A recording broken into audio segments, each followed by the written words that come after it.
aggro decks can be quite potent in a field of slower decks. But the aggro decks aren't as good against the artifact-based decks, and there are some mid-range decks, specifically green ones, like we had last time, where we had a curve from 3 up into 8, and it was super solid. Well, that can present a big problem for the aggro decks. The last game we played, the last set of matches we played against an aggro deck, a 9 aggro deck, and they just couldn't keep up with the fact that we were playing 3 and 4 drops. We just beat them down. So it's a very rock, paper, scissors format, which is good. People are making big claims that one deck is 100% better, or this deck's unplayable, or that. I think they're all pretty playable. I think aggro is the deck that I'm least likely to want to play often, but if it's open, it's open. All right, let's see where we're at right now. Okay. So cards we're considering.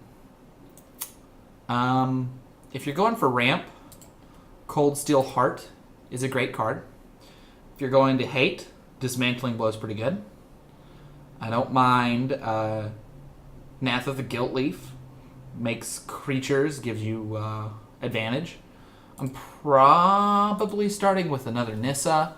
I really do like Nissa. She's an early blocker against the more aggressive decks. She's a good defensive card in that case. She can attack against the slower decks and punish them, get in 6, 7 damage. Are we dropping frames here? No, we're not dropping frames. And then later on, she can represent a threat if your opponents don't answer it. I would also be interested in going with Trading Post, but I'm not sure if the Trading Post deck is great or not. But the Trading Post, Durarity kind of deck would also be a way that I consider. I think outside of Cold Steel Heart, Nissa, Trading Post, and Durarity, maybe Dismantling Blow, maybe. But I don't think the rest of these cards are really that playable. But yeah, let's go ahead and start with Nissa. I was really impressed with her performance last game. Okay, so we can get Time of Need, which lets us basically tutor for a legendary creature card. I do like that. Grasslands, Temple of Silence are fine. More mana fixing's fine. Austere Command is a good defensive card. I was actually hearing that's the best card in the set. What? Austere Command. Oh no, I was hearing Chrome's Vengeance was the best one. Well, you can destroy all artifacts with this as well. We could try Austere Command. I was thinking about trying Time of Need to get the legends we want. But, yeah, let's go ahead and look at Austere Command. The fact that we can destroy all artifacts or enchantments as we wish, or all big creatures, and we don't necessarily have to commit too many artifacts, makes it a more powerful card. So, sure. Let's go with the Austere Command and see which direction this kind of takes us in. Okay.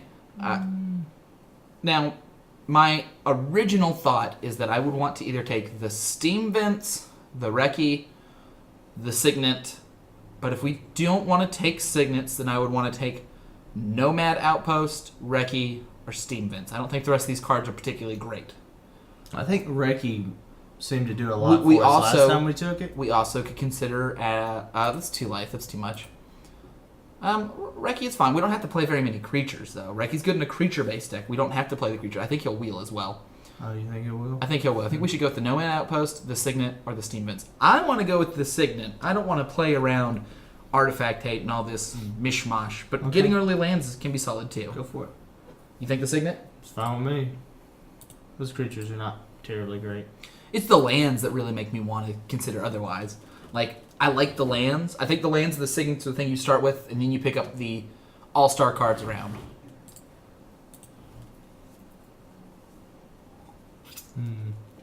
Considerations here: Mirari, Sidisi, Brainbite, Explore, Sky Diamond,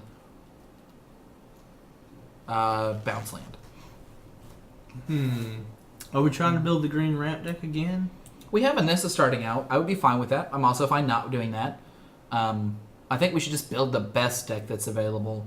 Alright, so I'm liking Sky Diamond and the Bounce Land the most. The Raid Mother's pretty good, but not great. So, do you think Explore or Sky Diamond would be better in most decks? That's hard to say. Let's take Sky Diamond because it's colorless and it fixes mana. But if Explore wheels, I'll be happy to take that. Same for the Sanctuary, same for Sidisi, same for Brainbite. Sidisi is not a great card to put in your main deck, but it's the kind of card you're very happy to pull in if you're playing against an aggro deck. It's the kind of card that really punishes 2, 3, and 4 drops. Okay. So let's see. Carador's really good. Azusa's really good.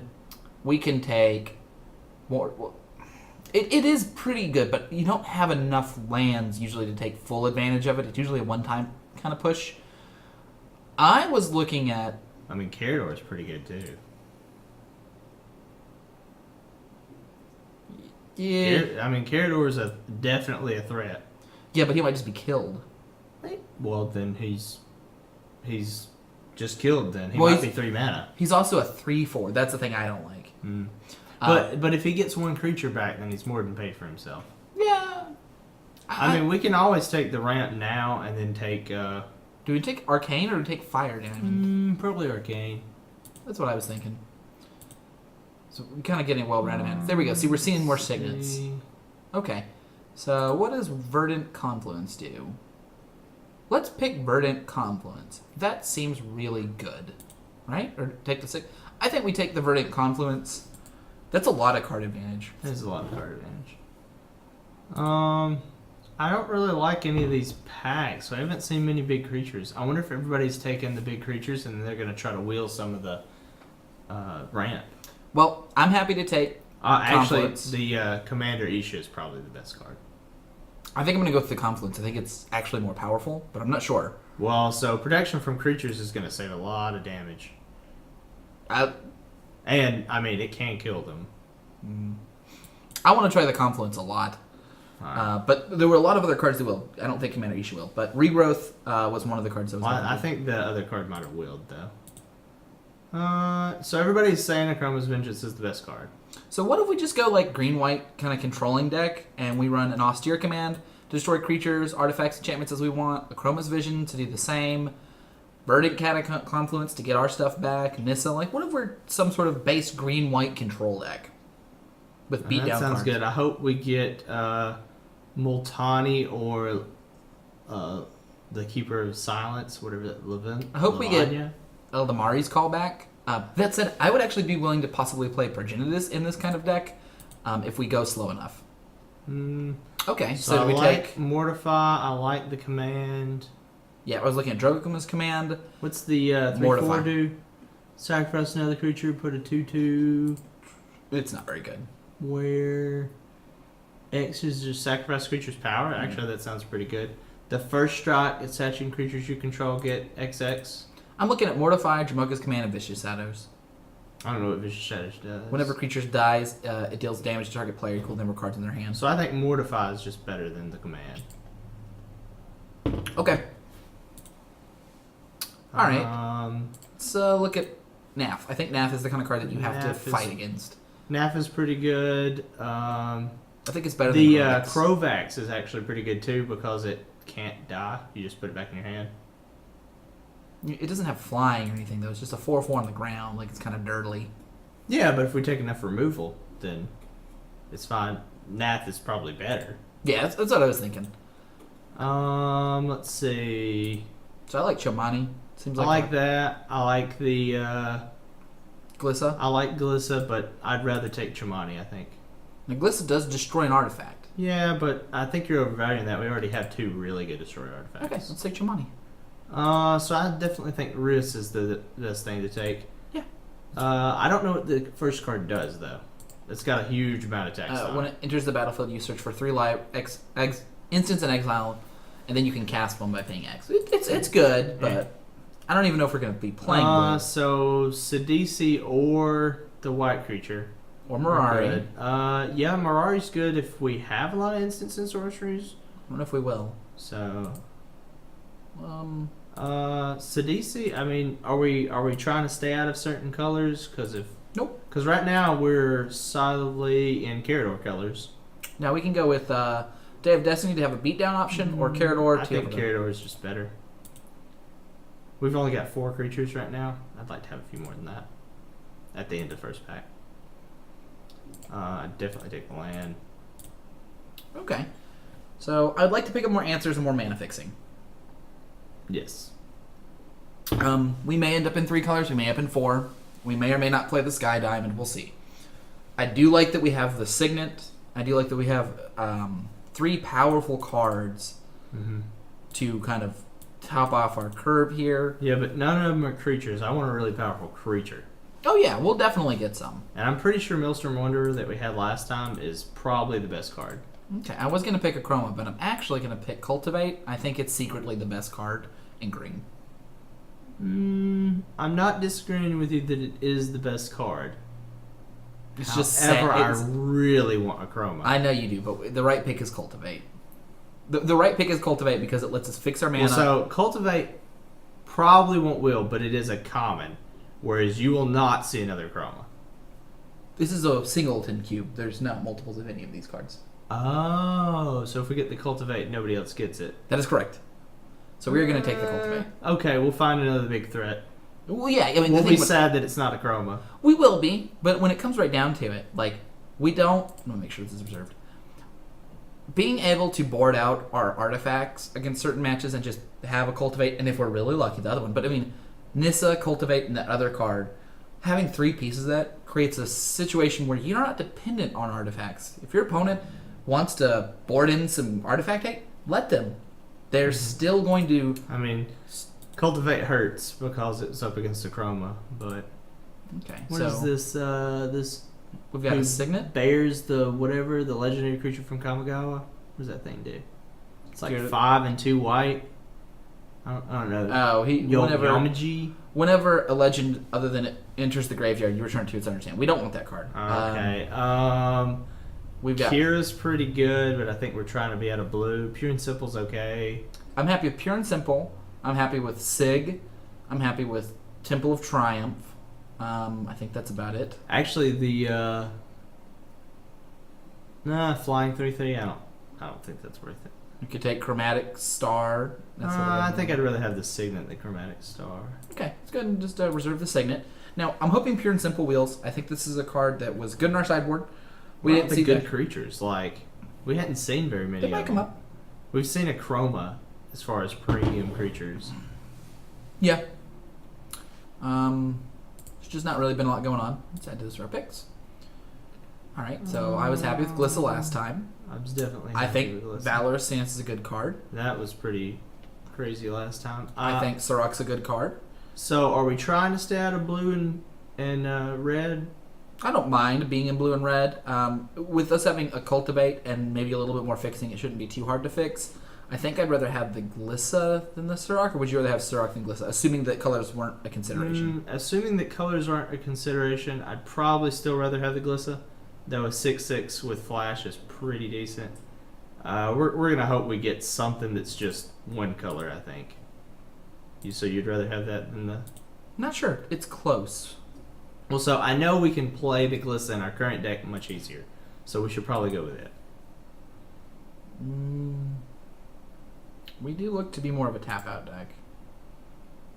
Let's see, what other options are there? I like Valorous Stance. I mean, I love the lands too. What is this? The horsemanship guy is not terrible, but I don't think it's this high pick.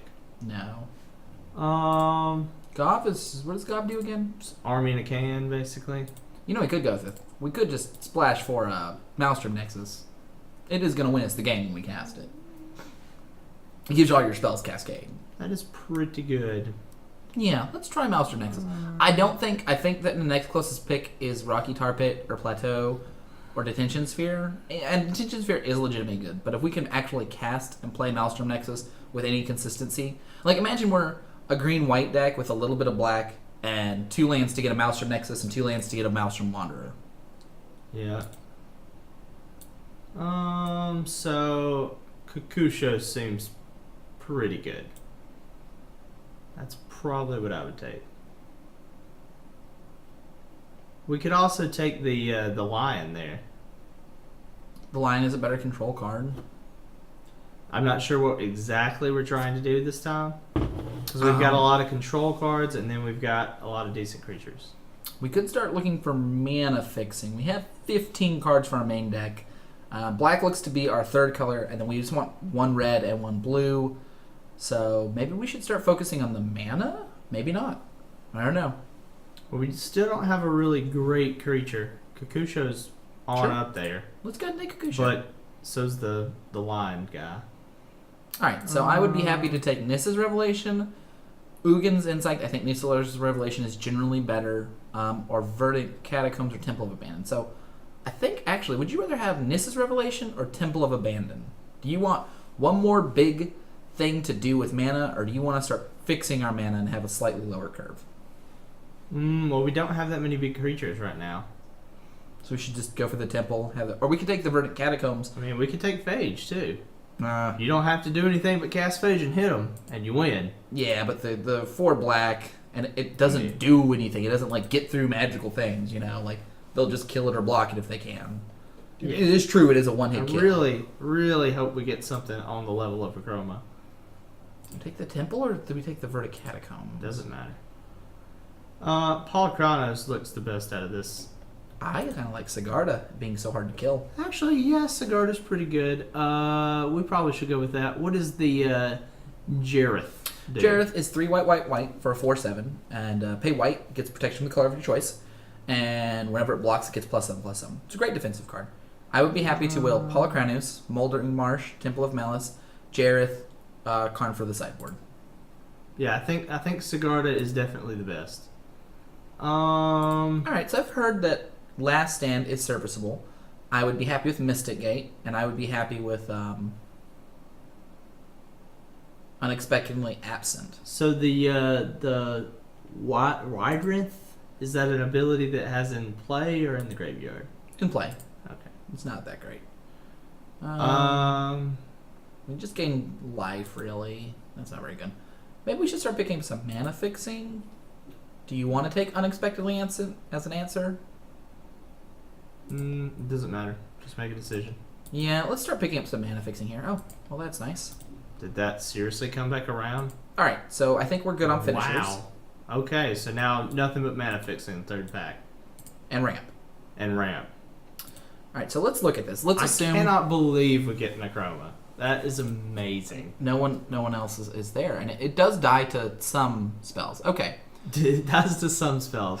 Spells that will kill everything, it dies from. There's almost nothing in this cube that kills a Chroma that doesn't just kill everything. That's true. I definitely agree with that. So, no mana fixing left, and Lightning Tutor's pretty good though. I don't think we're playing it right now, but if we end up playing it, we'll be happy with it. Yeah, I mean, none of those other cards are worth it.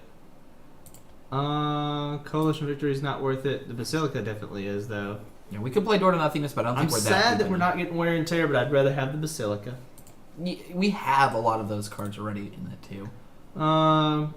Guru is probably the best. 5 counters, remove a counter, sacrifice a creature. I mean, it's just a 5/5 that turns into 5/1/1s. Not really much to do with it. We won't have time to dilly-dally around. We might end up getting a card that goes with it, though. We could take Gift of the Gargantuan. What does that one do?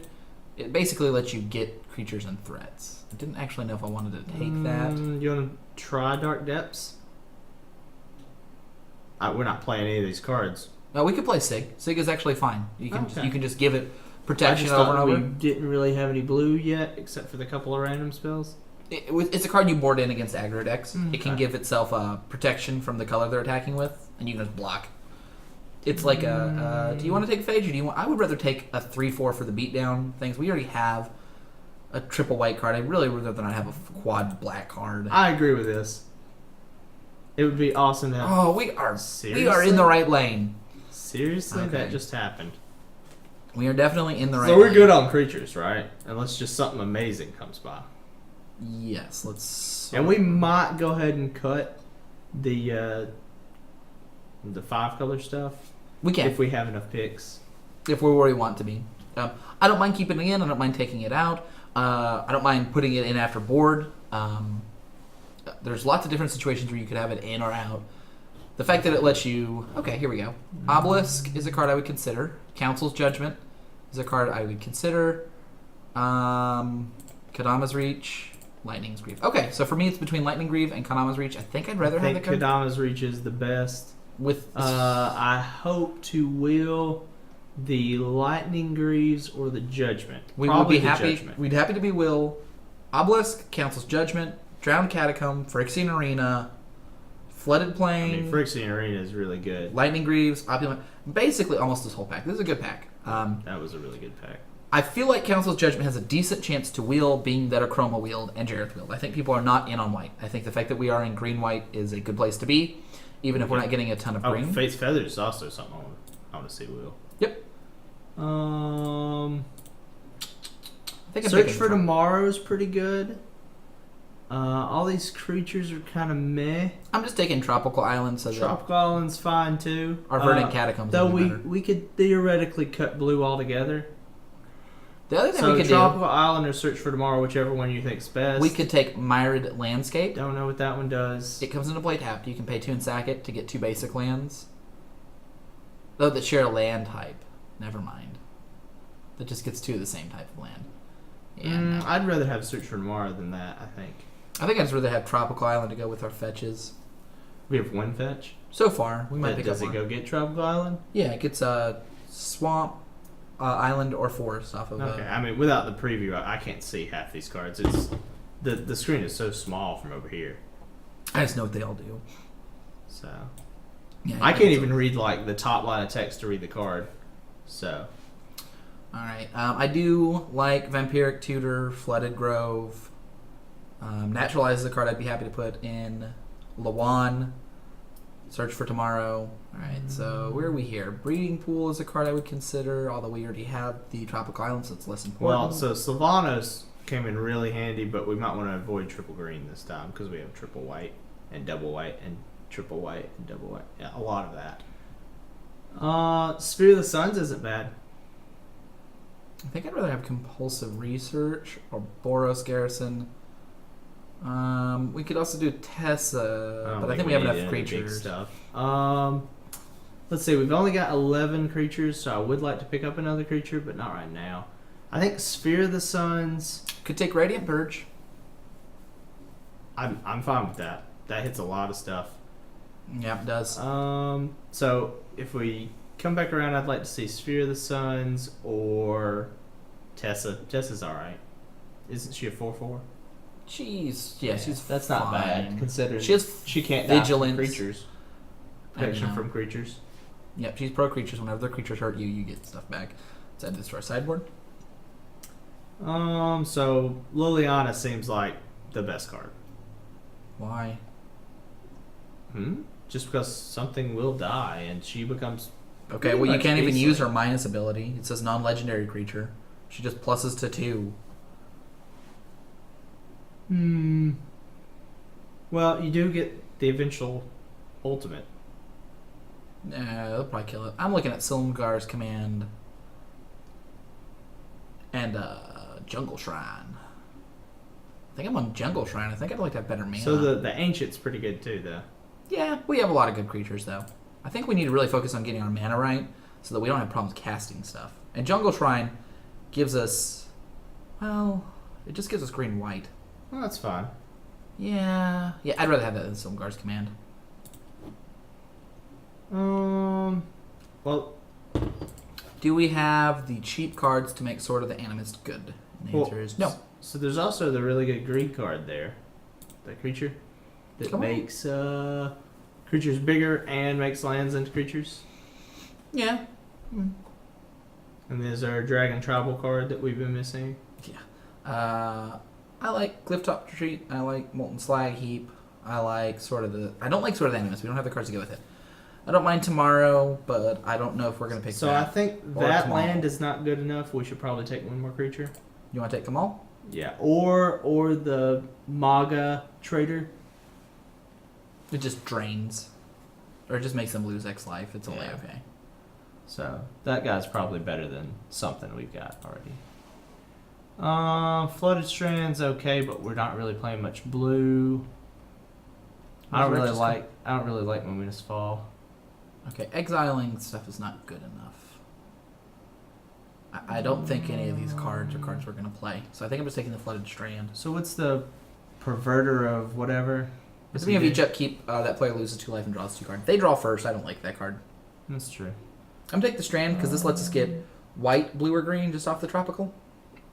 So Obsidian is actually super powerful too.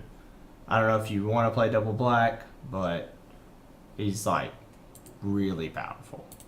I think he's more powerful in a standard environment. But yeah, he is. I would be happy. So he Ooh. has protection from sorcery speed removal. Wow. Raya Dawnbringer Raphalos. or Raphaelos.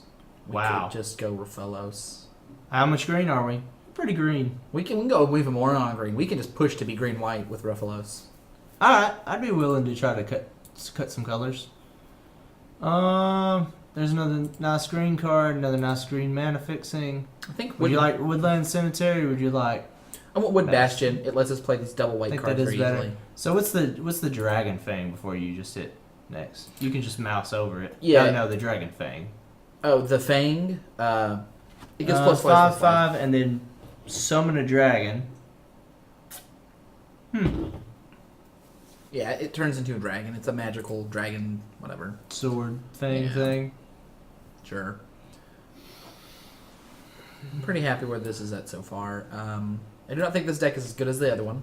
Yeah, that last hit was pretty good. Hope it's good enough to keep going though. I like Phyrexian Arena, but if we're gonna try to push out a color, we should go with the Honden or the Obelisk, I think. I think we should take the Obelisk because we already have the white-blue fixing, and we do have the option of playing a deck that sideboards between different ones. This kind of more aggressive ramp deck, and then we can sideboard if we want to, depending what our opponents see, into a much more controlling 5-color base deck. Two different lands. Naturalize is actually pretty good too. Yeah, we have those effects already, though, in white.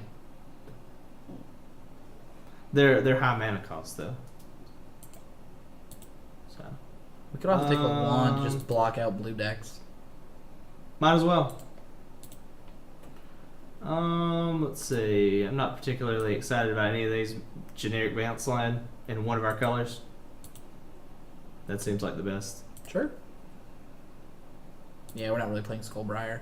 Doesn't fit into what we're doing. Pilgrim's okay.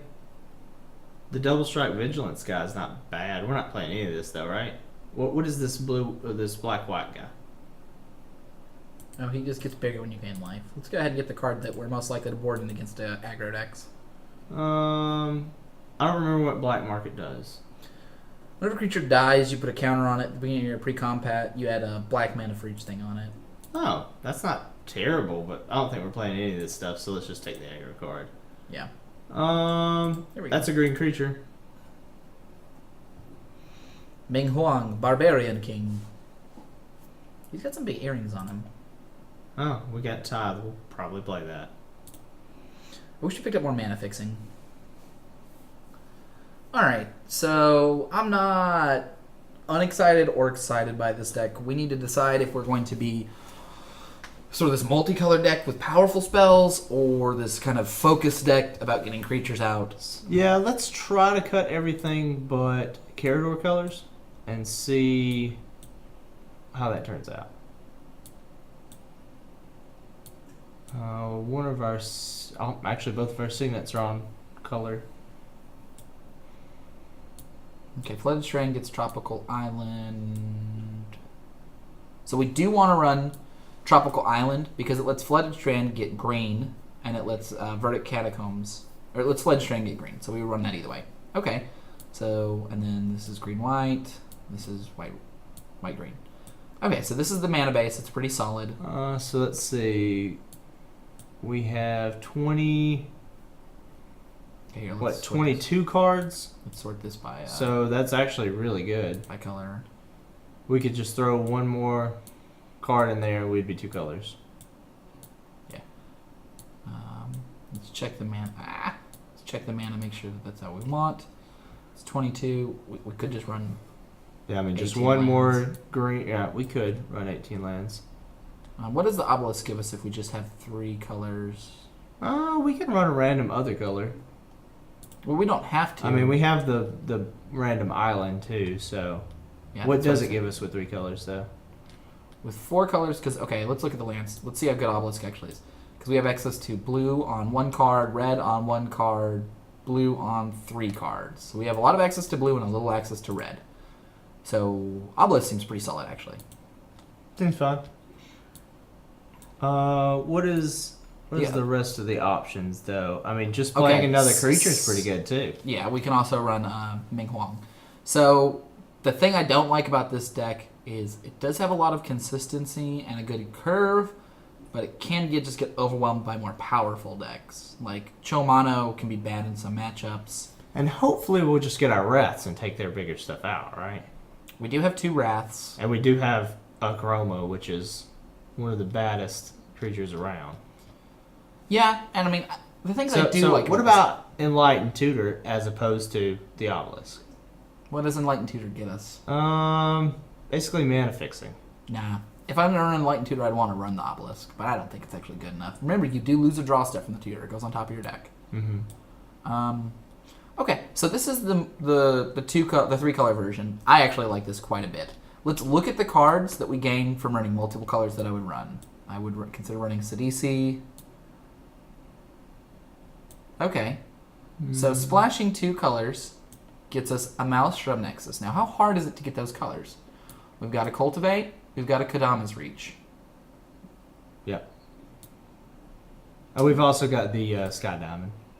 So let's see. How easy is it? Let's take out this. What if this is what we're running? What if we're running one source for each of these and we have an Obelisk and a Nexus? And we are down a 3-4, but that's just a 3-4. We don't really care about that card. Yeah, I don't actually know what else it does. It gives you life and stuff. We've got a Gift of the Now, Dark. it does give pluses to elves, and our Nath makes elves. So that's a random plus for it. Yeah. Let's look at this deck. I don't know if I actually like Sky Diamond there. I don't think we really need it. Oh, also our Riss actually makes elves too, so that's a little more synergy than we were. Yeah, it's mostly just Riss. I mean, Nissa is an elf, and Ruffalos is an elf, but, you know, and I think And Gliss is Nath. an elf. Gliss is an elf. And Nath is an I mean, yeah, elf that makes elves, I believe. Yeah, yeah. Or maybe there's- it's not an elf, but it makes elves. It is an elf that makes elf. You could put down... There could be a situation if we're playing a beatdown deck where we bring in Those 2 cards. and Sidisi and have this really good anti-beatdown defense with just like all these sweet 3 and 4 drops, and then we cut something like, you know, a Chroma. And Well, so let's not forget to talk about that. If we put Sidisi in with Carador, assuming we don't mill Carador, then we could get Carador later and play stuff from our graveyard, assuming we can't. So that's pretty cool. But let's look at the mana base for this deck, because this deck is mostly the same. But what it gives us is Obelisk, which is powerful, and Maelstrom Nexus, which is extremely powerful. So what does this look like? Let's see what the mana looks like here. You also have a Garrison and a Thicket and a Gate. That you put Yep, in. and that's what I was thinking. Is that now this only leaves us 7 land slots open, which makes Ruffalos a lot worse. Yeah. So maybe we're not playing Ruffalos. If we're not playing Ruffalos, we should probably play the one that pumps elves, just because we have so many elf synergies. Or Sidisi, because it's so powerful with Carador. That's true. I like both of those. Or Tithe. I mean, Tithe is just, yeah. It doesn't have very many targets. That's what, 3 targets? Yeah, we don't have a non-basic. We don't have a dual plane either. That's when Tide's really good. Okay. So this gives us... Let's pull over to here. This is a little bit complicated, actually. So we have easy access to all of these colors. Let's go ahead and put these over here. We've got... How many free red sources? 1, 2, 3... We've got 3 free red sources. Green, white, black is excellent. How many blue sources do we have? 1, 2, 3, 4, 5.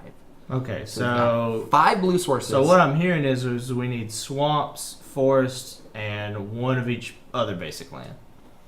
Yeah. Okay. Let's count our. Oh, Right. and plains. Swamp. 1, 2, 3, 4, 5, 6, 7 white sources. How many green sources we got? 1, 2, 3, 4, 5, 6. So we went most green. Then black sources 1, 2, 3. Only 3 black sources. Yeah, so I think we want maybe Oh, and we have the signets. 2 swamps. I think we actually only want 1. 1 swamp. One- 1 swamp, 1 island, 1 We mountain. want run of each and then the rest forests. Oh, do we not want maybe another plains or 2? I actually think we also take out Mystic Gate and Firelight Thicket because you can only usually fix the mana off of one yeah, of the cut secondary them. color. Go ahead and put lands in. We need 9 lands. I think we run one of each and then the rest as So I think we want to run at least 2 planes because we do have a Chroma in the deck. Good point. 4, 5, 6, 7. Alright, so that's exactly 40.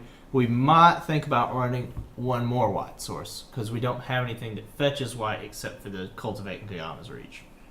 And the fetch land.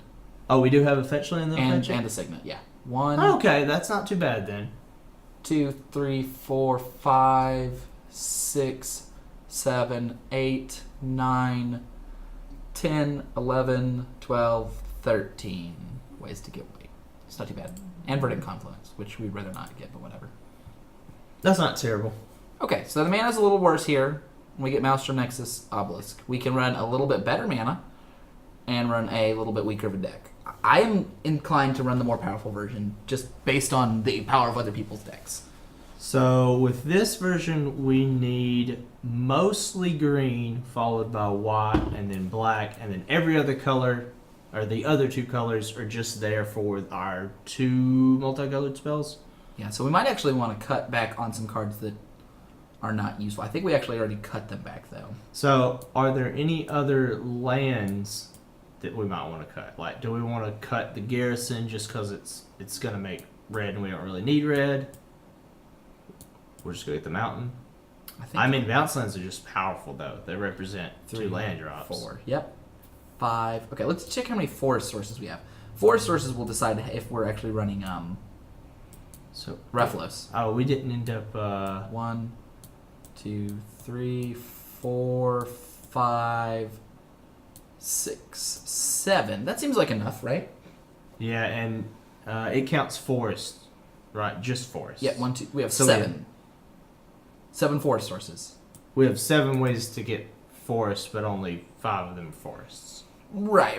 But if Rephilos makes 4 mana, then we can get a 5-drop early, and that's what we're looking to do. Yeah. Um, So we're gonna try. we could cut Rephilos for Dwynn, It's true. but I do like how Rephilos probably makes us mana. It's like a It'll at least signet. make us 1. Usually, yeah. So I think I like that too. Alright, let's start with this. This is a weird deck, guys. This is a super weird deck. Hope it works. So I think the main problem we're gonna encounter is we're not either gonna get the correct form of mana, or we're gonna have the same problem we always have and just get completely mana screwed. Well, we're running a better mana base overall than the last one, which is weird, but we are. Also, Queen was open again. We highly We got picked a lot Cultivate and Kadam's Reach, but one of them came to us, and we got Nissa. Now, we did first pick Nissa and Cultivate, but the green cards were not as open, but pretty open, and the white cards were just flowing. They really were. I was very surprised to get so many Wraths. It'll be interesting to see if our opponent draws or plays. I think the control-based decks should be drawing. The ones that are looking to eke out this long-term advantage, they have such Yeah, the big spells. Honden deck, or what are they? The Honden artifact They should be deck? drawing. They really They can't should be. afford to miss much. Now, after you find out you're playing against a deck that's aggressive or ramping, then maybe you do want to play. But game 1, just the chance against playing these slower decks, because we're not particularly fast. I think this deck is slower and less threatening than the other one. I think it has better answers. I would rather be serving threats than answers, personally. But you chose the opposite deck, right? This time, yeah. The first time we were serving threats. Yeah, we just decided to cut down as few colors as we can Yep. and go for more creatures. Whereas this time we're going for more powerful effects. So how many things do we really want to cascade into, though? How many things are just going to be amazing when we cascade into?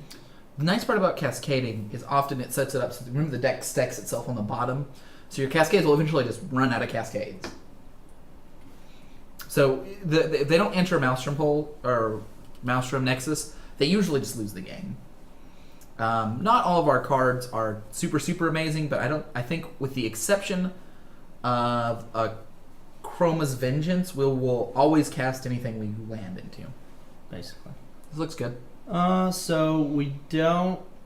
Oh, so we have a white to make double green, and then Rephilos, which is pretty funny. Yeah, we probably won't cast it. We're but- probably playing Signet into Signet Rofellos. So we'll probably want what? Plains Mountain and then the Bastion.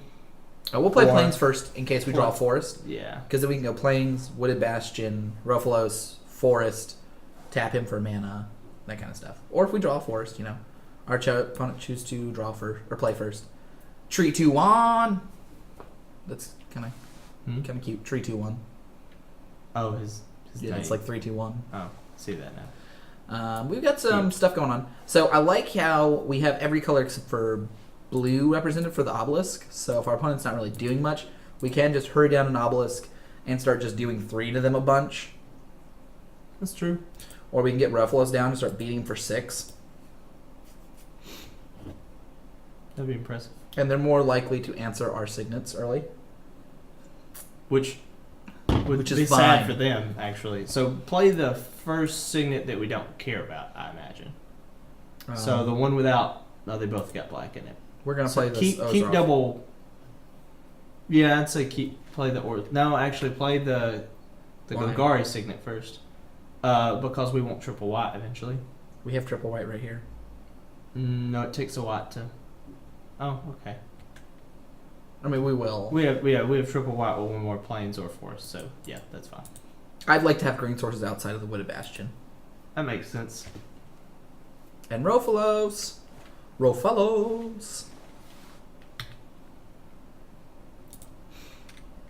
Alright.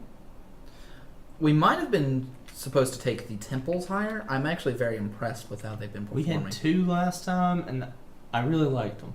Yeah. I picked some fetch lands over them, so it's interesting to see where it's going.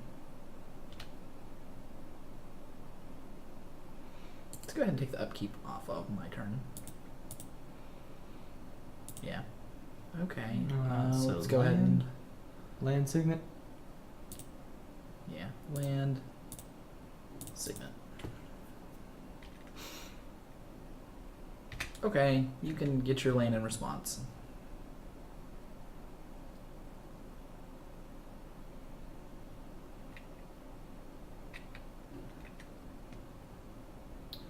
So next turn we're going to play a land, And and we're going to play Orzhov Signet and Rofellos. okay, assuming you've done the math on that, because it doesn't look like we can produce a couple of green and make a We signet. play Mountain, and we play tap Mountain Island, Mountain tap the signet. and we use the black and the red to make the Golgari Signet, and we use the white to filter to double green to play Okay. Rofellos. Yep, that'll work. Filter lands can be better than shock and fetch lands in 2-color decks. In Modern, there's many decks that run a certain amount of... 1 of, 2 of, yeah. Yep, filter lands. I would not be uncomfortable running 3 of, just if you have the mana. If you're playing a deck that has double green on turn 2 and double white on turn 2, having one in your open hand can always be great. And it is only 3 of them. I mean, you're always going to run your shocks first just because it's easier to use, but there are definitely times when you would much rather have a filter land than any other land. Yeah, a lot of people run the fetches, the shocks, and then the fast lands, and then they just don't have room for the filter lands. Depending on how your mana is. So let's say you're Modern, you're running a green-white hate bear deck, and you've got double white, you've got double green. I would, in that deck, more likely run my first filter land before my first fast land. Makes sense to me. Doesn't matter which one you play. All right, you just click the swamp first before you click the. There you go. Click the signet before you click the signet. That's what I'm trying to say. We've got 3 mana. That doesn't change anything, though. Nope. Also, Rofellos doesn't do anything. White, dead, green, green. Here we go. So click the white. It's odd. So it's funny that Rofellos does absolutely nothing right now. It's unlikely, but It's a it'll happen. 2-1 though. We're gonna attack with it. We will. We really haven't played anything. 1, 2, 3, 4, 5 minutes, so we'll have 6 mana on the next turn. I don't know what that spell does. Is it worth playing this early? 1/1 counters on target creature. Return target permanent card from your graveyard to your hand. Search your library for a basic land card. Put the battlefield tapped, and then we choose 3. So we could mana ramp even harder. To what? A good draw? I don't know. I'd rather play the Obelisk, so that way when they destroy it, we can use Verdict Catacomb to get it back and ramp twice. Sounds great. We really... Now, the other thing is we could get 3 forests and have a billion mana, but we don't have anything to do with that mana. I think I would get a plains and 2 forests. Oh, look, our opponent played something that matters. That's nice of them. I I think I'm just going to play the Obelisk, the bounce land, then let our opponent monstrous and kill Rofalos, and then we might play Austere Command or something. Yeah. Makes sense. Actually, well, no. Keep going, because the Austere Command can be mode chosen. Yeah. So we might have a better play. What? 1, 2, 3. You need to play that land.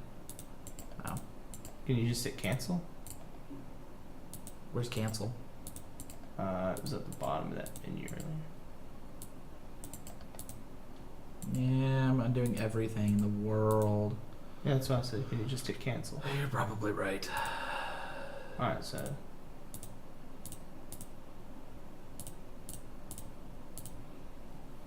That was painful.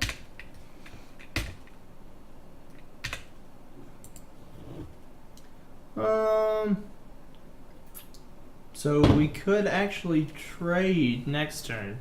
Oh yeah, I'll attack my guy right in there. If he doesn't monstrous it to kill it. I don't know if I would or not. Monstering for 1 doesn't seem like a very good play. I don't know what that does. Yeah, it destroyed an artifact. That's fine. Oh, choose 1, destroy an artifact. Okay. Yeah. So they're attacking. That's fine. And so I guess we'll take it. Yeah. And then, so we can ramp, we can command, but it's really a waste. Just a 1 for 1. We can get back a thing and ramp 2, but we don't really need to do that unless we just want 2 forests. We can play Verdict Catacomb, get back our Obelisk, and make this a 6/5. We only choose 3, right? Yep. Get back a permanent, and then we can Pump twice. Yeah, make this a 6/5. That seems fine. Alright, so tap and get your double green first. And then, yeah. Oh, wait, hold on. This will work. Okay, there you go.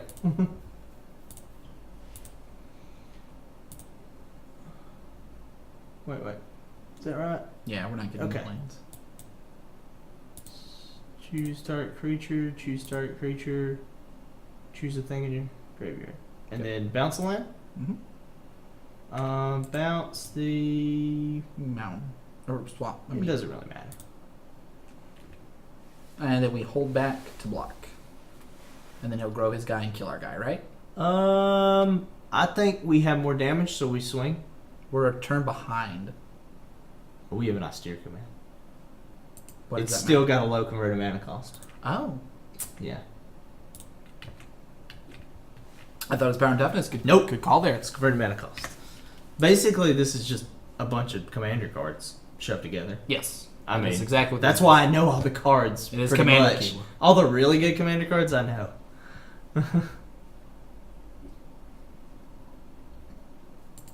So hopefully he plays an enchantment or another big creature, and then we really get him with the austere command, because we're not choosing low converted mana cost creature or artifact.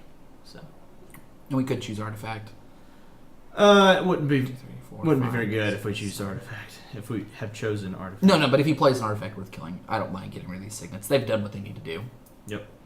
And we've got all the colors of the mana available. We've got 1, 2, 3, 4, 5, 6, 7 lands. So we can cast everything off of just one more land drop, which we're almost destined to get. The real problem I see is that our opponent has 5 cards in their hand, and we're at 4. 2 of ours are land. Some of theirs are probably land as well. Mm-hmm. But I was really hoping to use Verdant Command to get back 3 permanents. Like, it being a 3 for 1 to get permanents is very nice. That is very good. Though I think making our Rofellos that was otherwise useless into a major card while we don't draw anything is pretty good too. They're yeah. not drawing very well either, though. Though they're thinking, though. They're the thinking man. Yes, they're thinking a lot. Yep.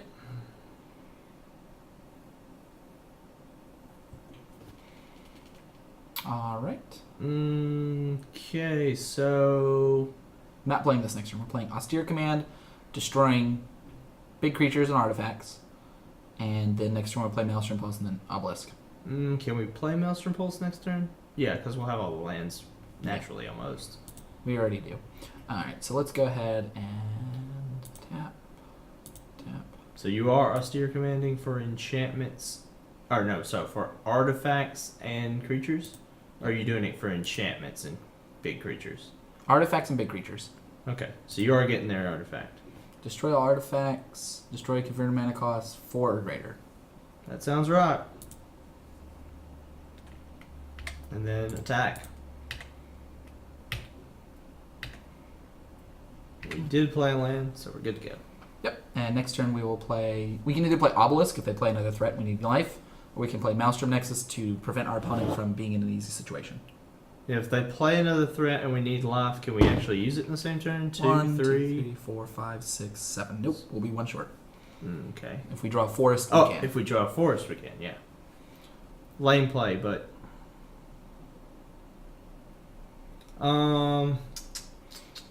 We could also, if we can, next turn we can attack. If we hit them for 6, we can play the Maelstrom Nexus if they answer it. The following turn we can Obelisk and kill them.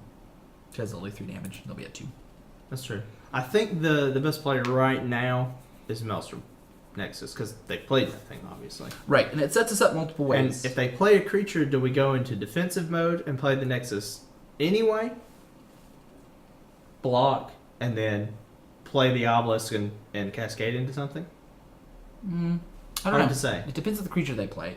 They are on the losing end. And it's not like their colors have a particularly large amount of life gain. So, if they play a creature that's smaller than ours, then attacking probably forces them to block. Mm-hmm. Which trades. I definitely Which agree with that. favors us, because then Yeah, after the trade, we'll play Maelstrom Nexus. So they've decided to play nothing. So, We attack. yes. Definitely attack first. Opponent kills it. Which is fine. Interesting. Trade.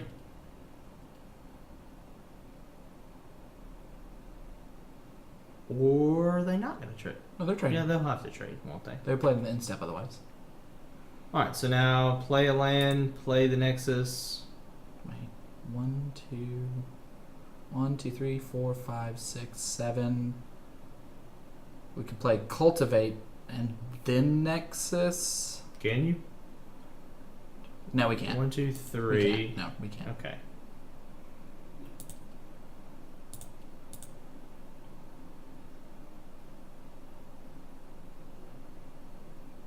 You need to, what? Filter one. How do we not have red in the mana pool? Cancel. Do not want to concede the game.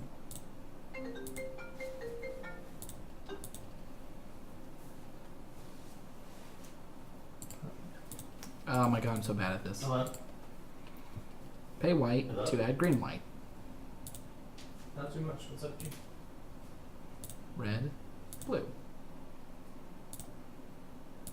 Electronic screwdrivers. Okay. Did it. My brain.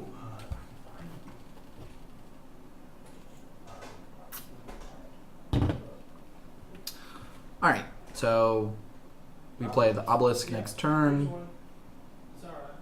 1, 2, 3, 4, 5, 6, 7. It's got pretty much everything in here. Yeah. The other option is to play the Cultivate, which is 1, 2, 3.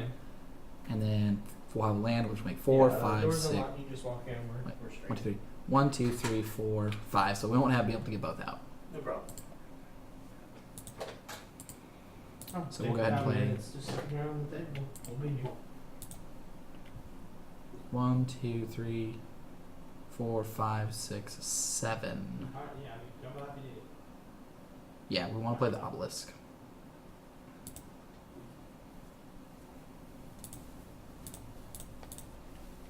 Did you manage to cast it? Alright, and let's go ahead and cast the obelisk. Put this on this. Always yield. Cast Glissa. Let's go ahead and cast Glissa. We'll lose 2 life. And go down to 2. They played a haste creature. Ooh. Painful. Well, we can. If we don't die this turn, we can obelisk. Which will keep us under 3. Gain 5, right? Yeah, we can gain 5 over and over.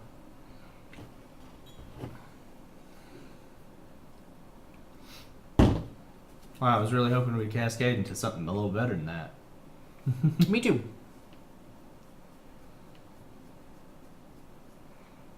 So next turn we can play Nissa and transform it though. And if they landfall, I think we die. Oh, yep. Completely dead if they landfall.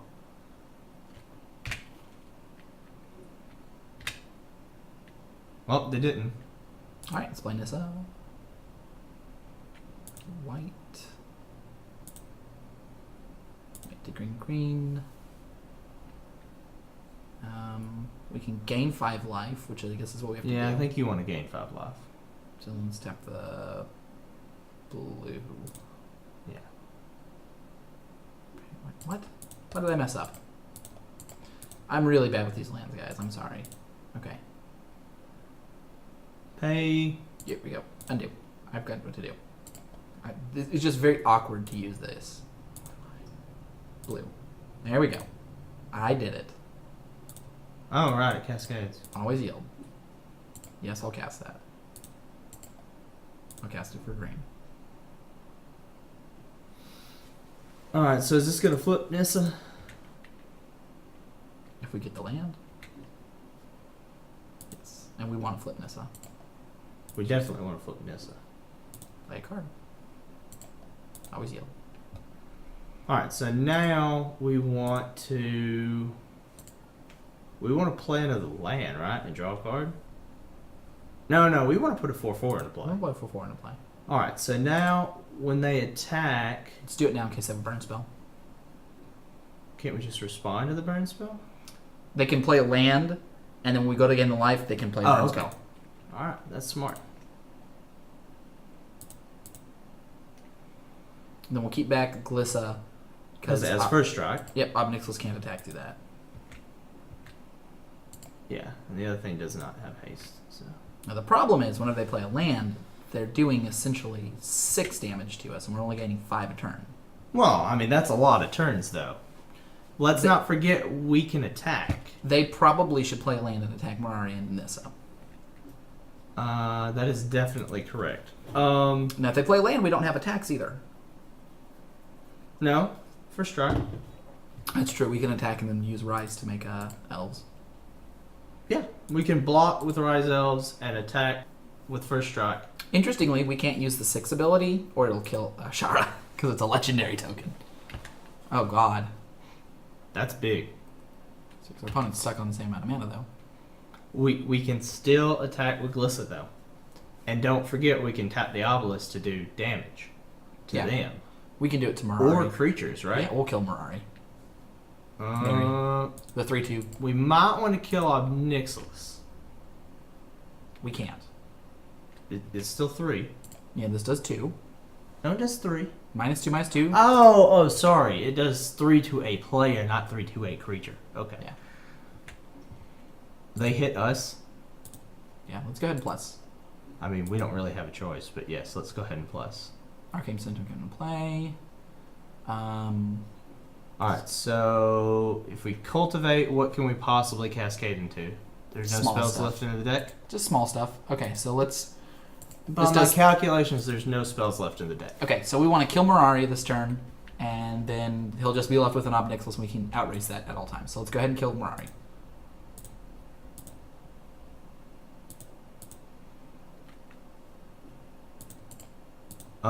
We got an artifact back. Cool. Let's go ahead and get back a Signet.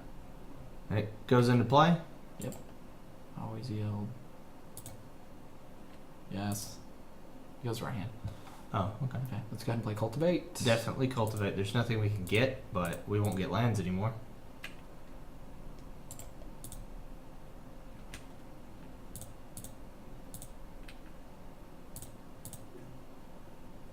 Alright, so there's nothing in our deck except beef now. We made a mistake. We didn't leave up the right mana for Rise.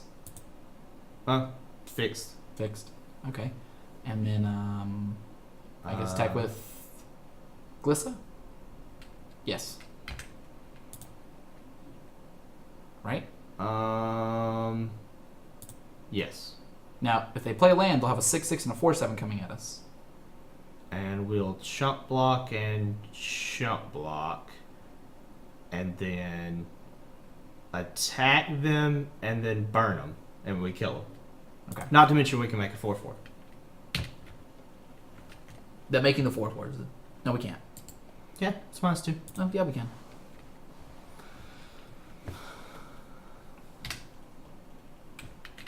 It's not F6. Yeah, because you're going to want to do something, right? Pretend you have a... Oh, yeah, you're going to make a blocker.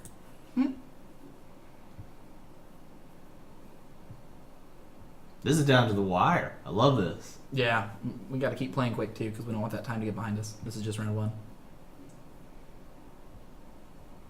Winning this first game is a really big boon. Whoever wins this first game will be heavily favored because the rounds took so long. So I really like the Maelstrom. So keep in mind, we could draw a Chroma and win on our next turn. We could draw a Chroma at any time and win. That's great. And a Chroma gives us another spell as well. Oh, well. So they were probably going to lose unless they drew a land. Okay, so they're playing a lot of creatures in the middle. So I'm thinking that maybe we take out the Signets and bring in some beef to fight their beef. You like that idea? So they didn't seem to have any ramp. So we don't need ramp. Is that what you're saying? Yeah. Like our beef is equivalent to their beef. And we just bring And more in... threats is more threats. Yeah. Now, do we have another 5-color spell we want to run? I can't remember if we ever drafted another one. We could run Sidisi instead of Meng Ho. I think Meng Ho is better. I think it's more consistent. That's definitely true. It's also a 4/4 for 5. Sword of the Chosen, which I don't want to run. I don't want to run it, but it might be good for this deck. We seem to be trading blows a lot that game.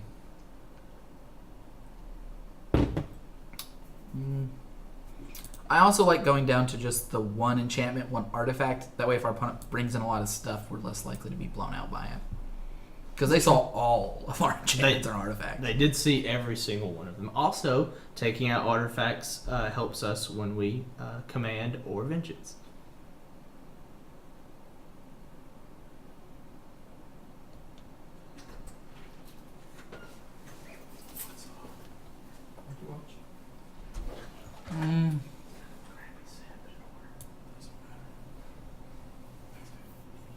Do we want to run another Black Source? Kakusho is quite hard to cast without the Signets. I think we drop a Garrison and add a swap.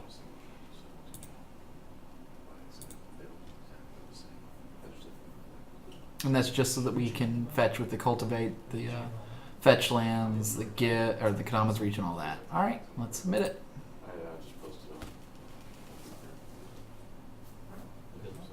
Let's see where it goes.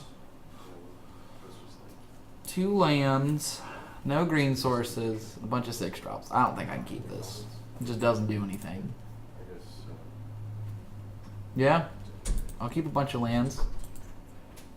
Let's go ahead and put that on the bottom line. The only reason I go to 5 is I do not think that we will have enough cards that matter at 5. I mean, the best would be 2 pieces of land, ramp spell and a threat. We had to mulligan into a rough hand. Ooh. I didn't want to go to 5 because I think that just having access to all of our colors is worth keeping. The first hand just had 2 non-green lands, a Kadama's Reach, and then 6 drops. Nice.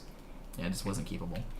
I think that this is good just because the lands. Like, from here, we can turn 3, have all of the colors of lands we need. And as long as we don't just draw lands, we'll be okay. If we just draw lands, we will lose. Well, yes. The good news is if we lose, it will be quick, which means we won't really be behind on time. Ooh. Hey now, I forgot I took off that I forgot I took off the stop on my upkeep. Alright. there is not all important. It does not look like it is. It does not look like it's work related. It is not. Let's turn that off my sound profile. Crystal Ball. I like that card. I think it's That a is good long game card. Good. All right, reach. Yep. So we want a mountain, definitely. I think we Then want a probably mountain. want a forest. Nah, we got 3 green sources. We want a plains. Okay, mountain and plains. And mountain goes into play. All right. So then next turn, hopefully we draw something, but otherwise, you know what? I'm not going to play the Basilica. I don't want to be blown out by any sort of land destruction, Which I And don't we're know not- if it exists, but just in case. and we don't have any reason to miss a land drop for the next bagajillion turns. I'd imagine around 7. Well, we've got what, 4, 5, 6, 7, 8, 9, 10. We haven't drawn anything but lands. Impressive. Our opponent is also dirtling around, but their cards Which pretty is good because we'd be dead otherwise. Yeah. I think the next thing you want to play is a plains. And the only reason is because we have a chroma, austere command, a bunch of other things that require triple. Yeah. Triple white, but we only need double green for anything. Yeah, I would actually play the swamp, but it's fine playing either one. Okay, so my opponent's getting stuff to ramp. Is here as well. anything double black? There is something double black in our deck, so maybe you want to play that. No, let's just play our double green card here. Well, I mean, yeah. Obviously, that changes things. So what does this guy do? Other elves get +1/+1. Whenever attacks, you gain 1 life for each attacking elf. Nice. So it's really That's bad. that one card we brought in. Yep. It's better than what they're doing, which is nothing. Well, they're scrying every turn, so they're getting a sweet hand. They're basically just getting the best cards possible. It's gonna be rough. Yeah, we need to do something pretty quick. All right, we do have a double black card, so maybe you should play the black. 1, 2, 3. I will. That way, if we draw Kukosho, we can cast it.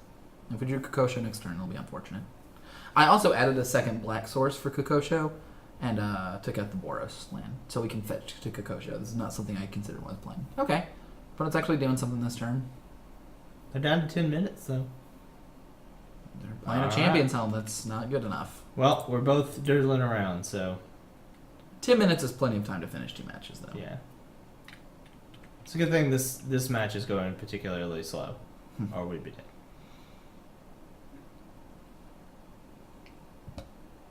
Swamp. Attack. Attack first. Just don't forget to play the swamp. Can't miss any of our million land drops. So we've drawn one thing other than lands the entire game. Just true. It's only turn 6. It's only 6 draws. 6 draws. It's impressive. 5 of which were whiffs. This is the worst part about this game. The variance is part of it. I mean, I can't believe our opponent hasn't beaten us to death by scrying every turn and ramping stuff out. I have no idea what's in their hand. Maybe it's all lands. Oh, they have 4. It can't be all lands. They've been scrying. They would be much more likely Maybe to... it's still all lands.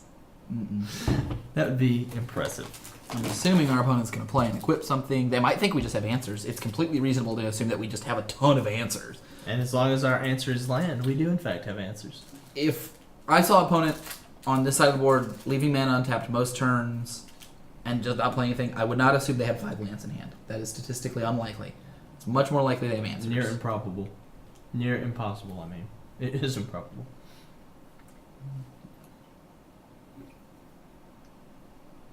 Well, It's a card that'll win you the game. yep.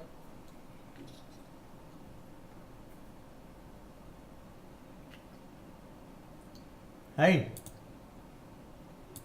I can live with that. Should have left Mortify Men up. Instead of Putrefy? Yeah, we could have left up. We couldn't have left up both. No. You should have left one of them, but the other one up. We couldn't. Yeah, I'm saying. Oh yeah, you couldn't. So you do. We could have played Wooded Bash. We could have played Wooded Bash if we Yeah. had done that, but It's fine. It doesn't matter. I'd really They haven't rather seen Mortify or Putrefy from us. Alright, so we can stop the big damage coming in on this. It's hexproof. It's giant. Well, if they attack, we get to free attack them. Yeah, they shouldn't. They should just play their lands every turn. Their lands drain is for 3. I thought it was 2, but... It's 3, I think. Yeah. Hmm. Don't want to always yield to that trigger. Wish I could, but we shouldn't. Alright, we'll play our second swamp next turn. Come on, attacks. Come on, Acroma. That thing doesn't give us, thing doesn't give them trample or anything, does it? No, I have no idea what my opponent's doing. Maybe it flies? It doesn't do that either. Hmm. Maybe they don't. Condemn. Condemn works on blocks. No, it just attacks. Smite works on blocks. Oh, really? Man. They might just play a removal spell, which is reasonable, but other than just playing a removal spell, there's nothing that's reasonable. Okay, they bounced our card. They also... Right. Do we want to take ever how many that is, or we want to block? We want to block. Alright. Just because his clock is very slow if we just have Chomani resolved. Oh, look, a Cultivate. Can we play both of those? Yes, we can. Let's do that. Are there any more lands to draw? Just one. Wow, we literally cultivated for 1 card. We put it into play. Nice. The good news is we're very unlikely to draw lands now, It's as we have almost drawn impossible. all of the lands in our deck. All the basic lands. There are still other lands to get, guys. Don't worry. We can get those lands. Concur. This is painful. This is painful. I don't know if it's more painful for us or him. But they do need to win quickly. They have to win 2 rounds. And Chomani does slow that down quite a bit. That said, they've been scrying for 1 billion turns. You know what's truly funny? Because a lot of our cards are bad right now.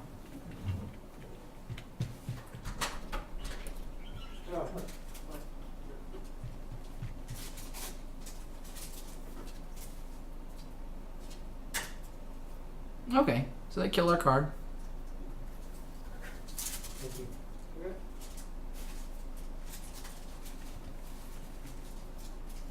Okay. In truest irony, we drew another land. Wow. Well, we're just meant to lose this one. When you draw 3 cards over 9 turns, there is no other option. We could still win with a wrap. No. This is the turn we die. Oh, never mind then.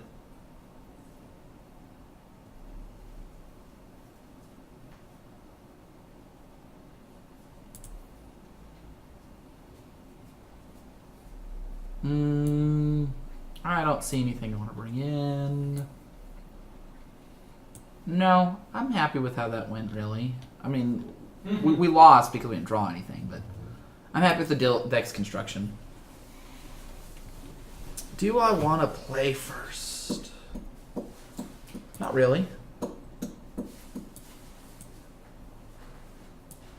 2 lands and a Mortify as the only card we can cast. Let's mulligan that. That's great. I definitely keep that. I don't know if I need Orzhov Basilica. I do not.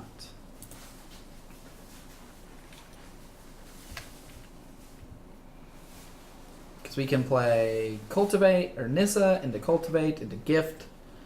Get all of our cards back. Basically, one of the ideal 6s, really.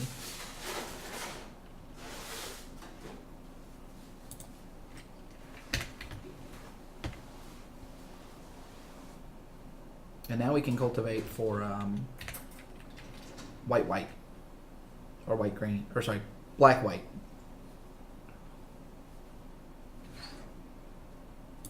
Okay.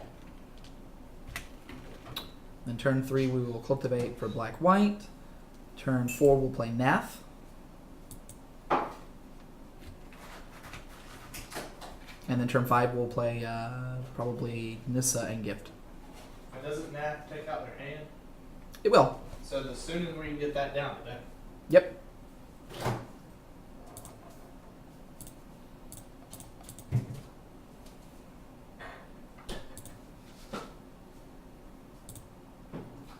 Swap and play. All right.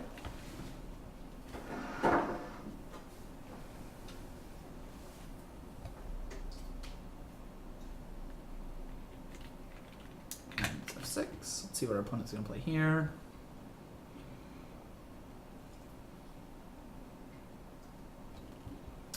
So our opponent does have quite a bit of mana. 6, so they are ahead of us by a turn.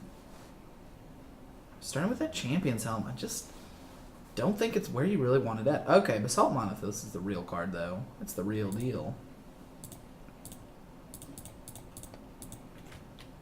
Alright.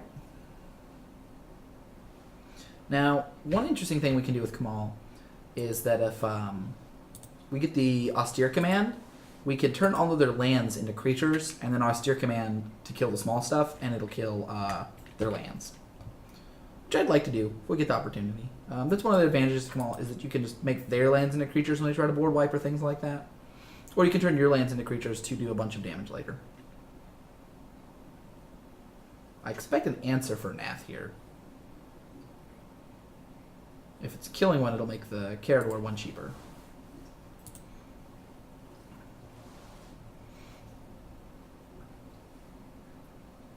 Our opponent's really debating what they want to do here.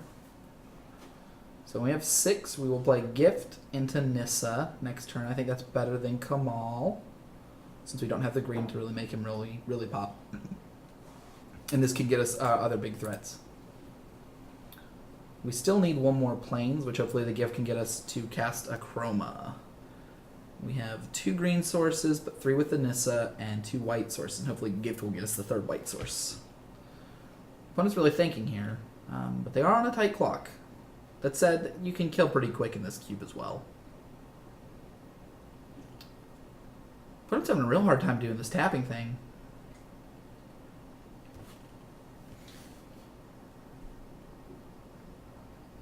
The fetch lands, or the filter lands and the signets are very awkward online, so I can understand them having a hard time being able to operate there. Okay, so they got their Ob Nixilis down. And it's a 5/5.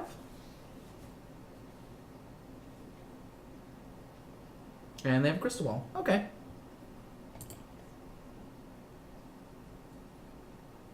Yes.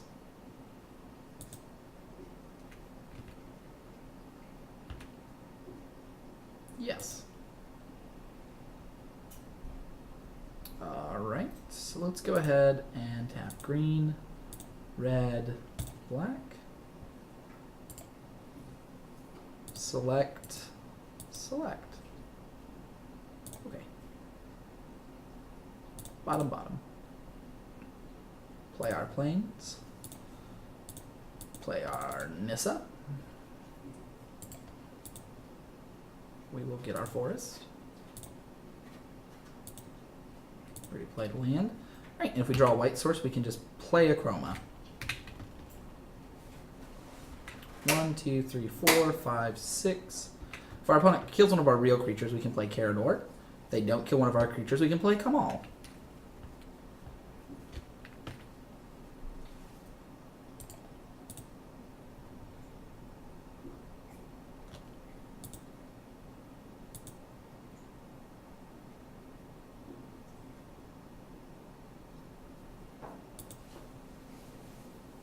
Our opponent knows we have a Chroma, so they do have to kind of play around us being able to do that.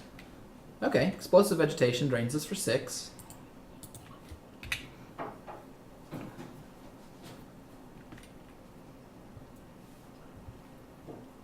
Now they have an 8/8. We'll block with our 4, 5, 6. Elf Warrior.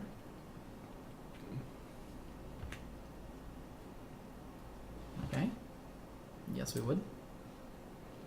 Main phase. Let's go ahead and play our 1, 2, 3, 4, 5, 6. Yeah, let's play our Jungle Shrine. Let's yield to that.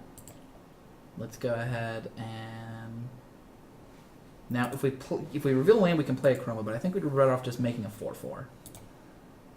All right, and then 1, 2, 3, 4, 5, 6. Not enough to do that, so let's go ahead and play Kamal.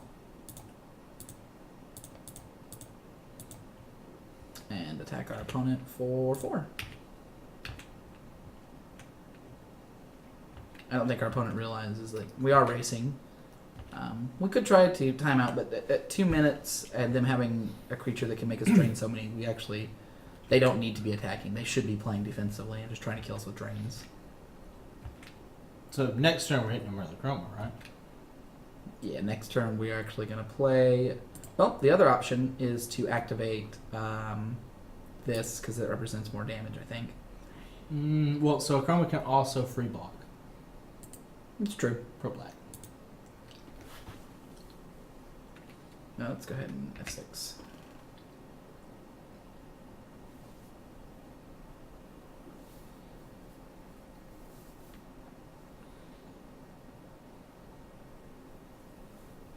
What is it possible to a Chroma and turn a Chroma into a +1, turn some land into something, and hit them for 1 extra point?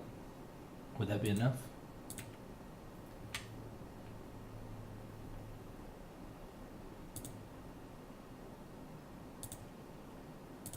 They don't have anything to discard this turn. All right, so then it's 1, 2, 3, 4, 5, 6, 7. Let's go ahead and plus.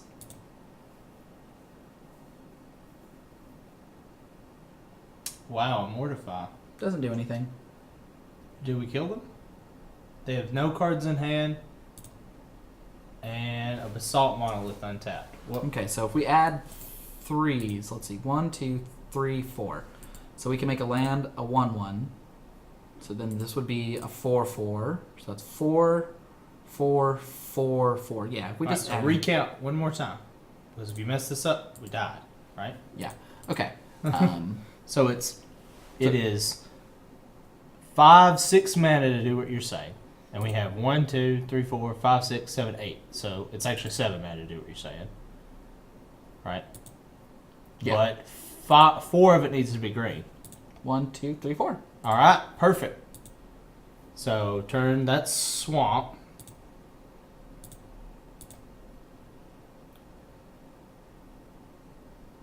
And then let's recount one more time. 2.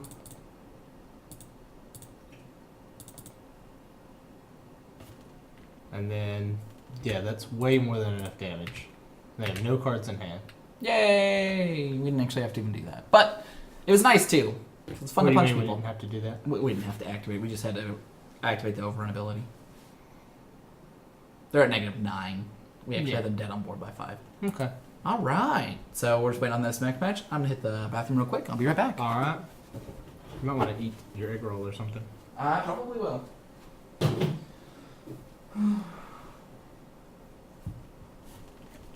Alright. Match 1 down to the wire. We were the last people playing.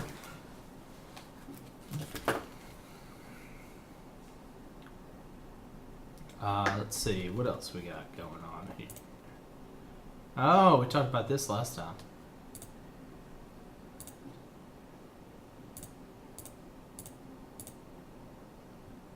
So these are the Battle for Zendikar prices, and these are for online? Yes. So the only thing worth anything is Gideon. That's really sad. Worth more than the price of a pack? Just these 3 cards? That's sad. 31 more seconds.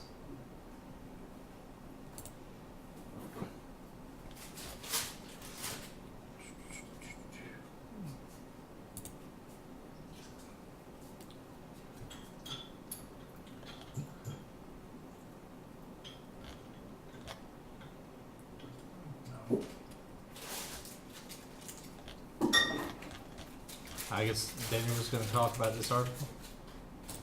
Dan, you were going to talk about no reserve list legacy? We will talk about the same thing we have time, but we're about to start a match, so there's no reason Boop. Would you like to play first? Yes. to. No, I'm not sure. That's a keep. That is a keep. We seem to have basically everything we need. Keep. Signet, Cultivate, Nath, Akroma. Hold the Flooded Strand. That's the last land we want to play. Forest? Let's see. It goes. Flooded Strand can get our dual land and F6? What? Okay. Dual land Take and off island F6, so you don't actually. and a plains, right? Mm-hmm. So we'll play our Forest and our Signet, and then Yeah. the third turn we'll decide what we need. We do need double white, but we'll see from there. Alright, so Forest, Signet, F6. And then their turn, F6.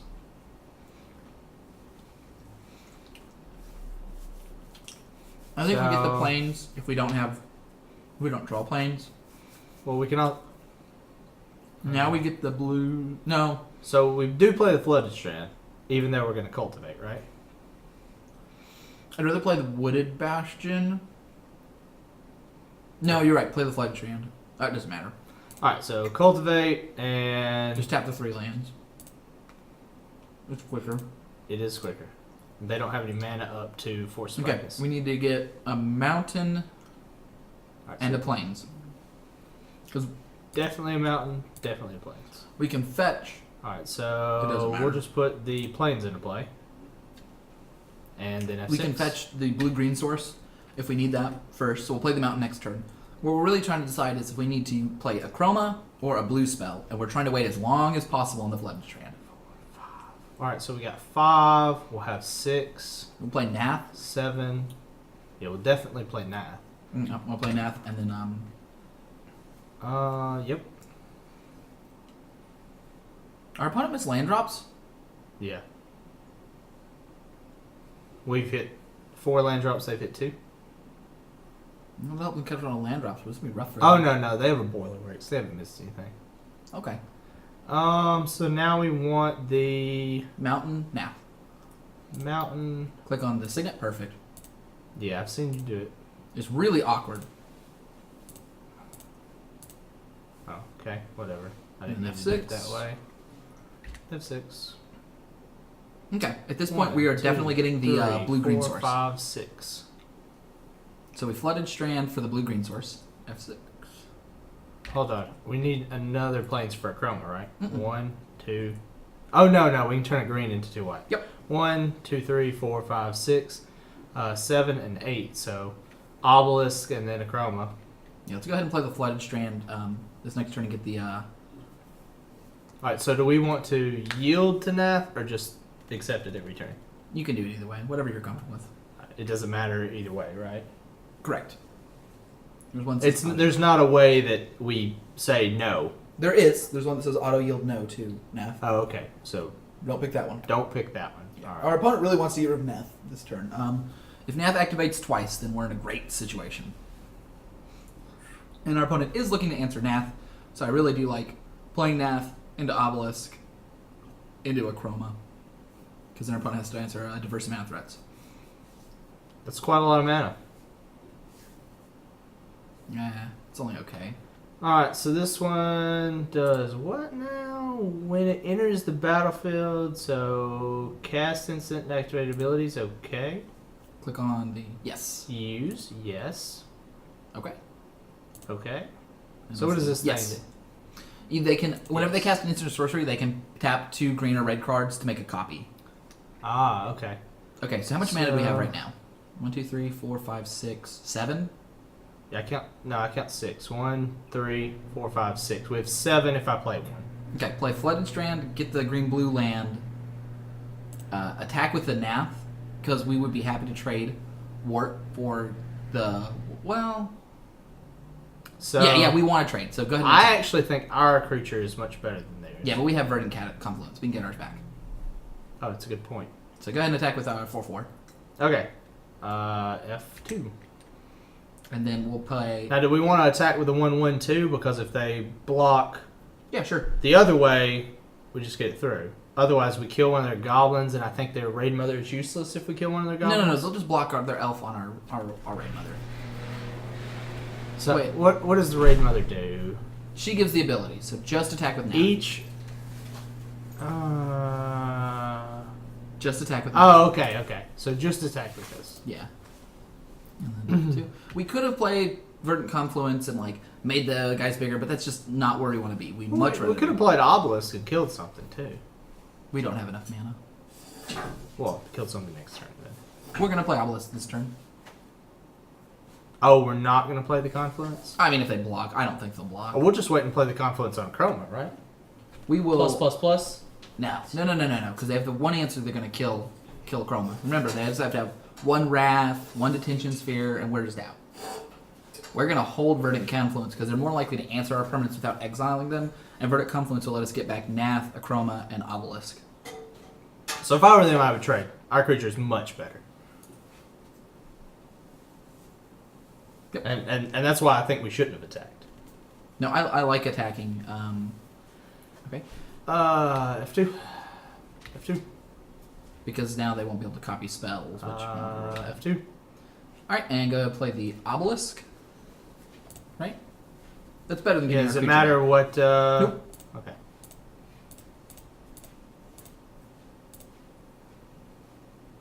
Cancel. Undo. Right click undo. Oh my goodness. You have to undo all the way. That is really annoying. Can I hit cancel here? Okay, I can hit cancel. And then... And go ahead and sacrifice our Flooded Strand. Right click our Flooded Strand. Obelisks. Yeah. We don't have priority right now. Now we do. Go ahead and get our blue-green source. Tropical Island. Alright, and F6. F6. So next turn we're going to play Chroma, and our opponent needs to probably and will answer Obelisk this turn. They do need to. It represents a fairly big threat. If they do not, we'll play a Chroma and attack, and then the next turn we'll just keep attacking with the Chroma and using Obelisk abilities until they either answer Chroma or Obelisk. And when they answer one of those, we'll Verdant Confluence to make our Elf Warrior a 3/3, and the other two cards. Get 2 cards back, right? Right. So Just F6, right? yeah, let's see what they get. So it'll enter this eye, right? Yep. I have no idea what this does. Whenever it dies, you get a counter, and they get creatures back for free. Nice. Okay. And they cast it.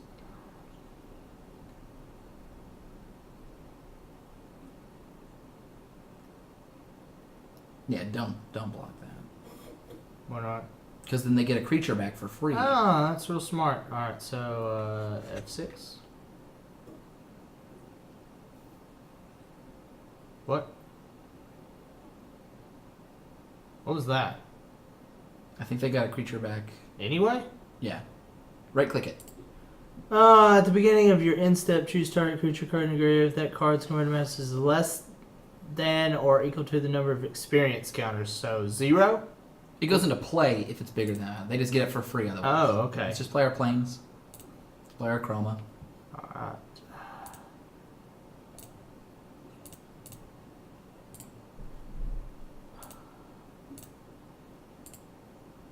Click on the one that has the forest. Nope. All right, click. Undo. Click on the one that has the forest and then 2 planes. Bottom. One from the bottom or the bottom. And that's enough. Huh? No, one more. You're right. And then click on those little mana symbols at the bottom.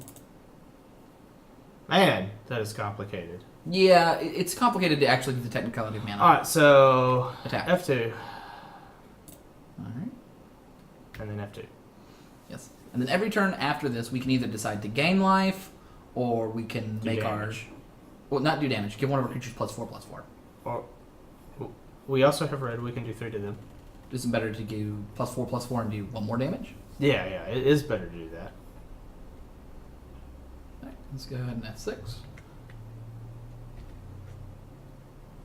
F6. Thought I hit that, but I didn't. Yeah, using Magic Online is a lot of pains. It's very awkward. Yeah, I mean, usually he drops, so. The more Brad does it, the more familiar with it. You just have to do it, and it sucks.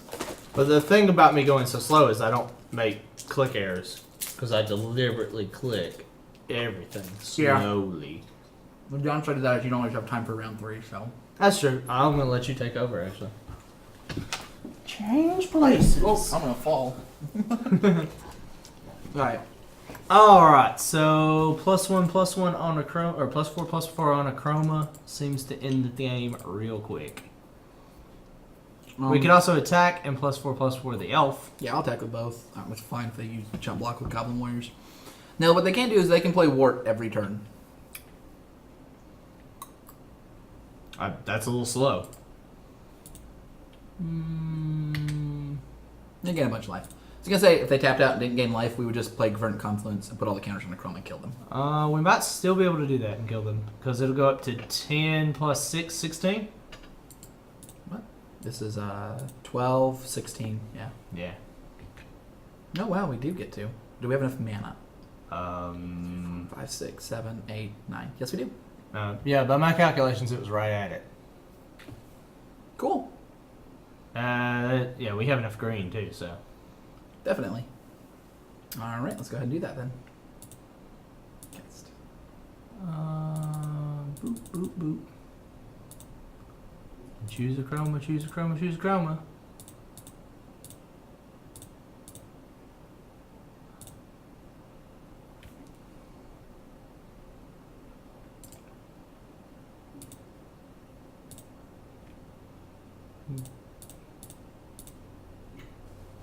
Got bad news, good news, buddy.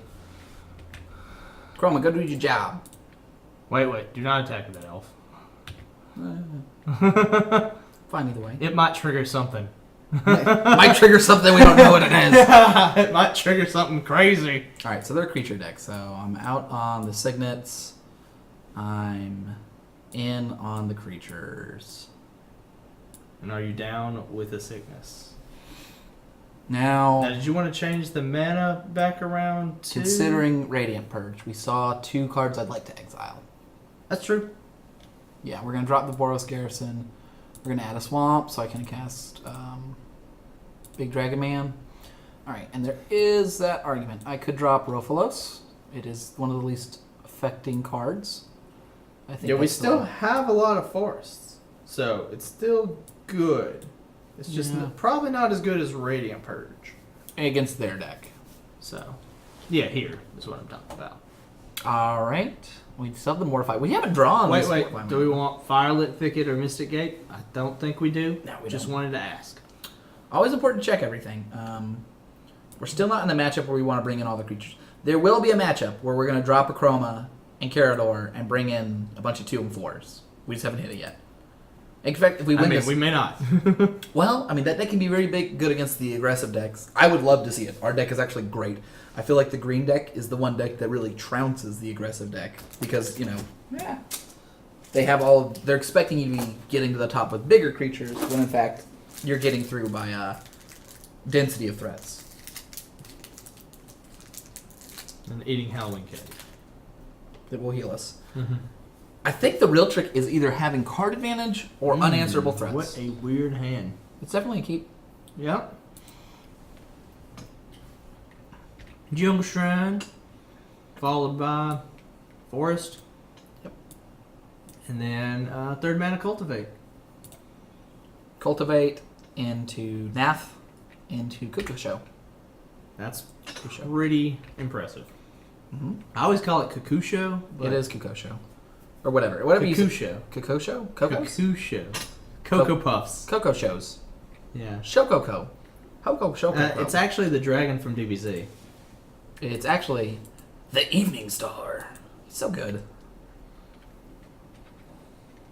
There's not really... So one of the things I will say in favor of, not against this format, that's a knock against it, is it's really fun right now. But imagine if you did this set 20 times. So a lot of people were saying that this feels so much fun right now. I don't know if I could get tired of this. You can. It's like when you eat too many peppermint patties. The first one seems really good and refreshing, but how does the 50th one taste? I've never gotten that far, Dan, because I have self-control. It's actually also partially because they're not as good.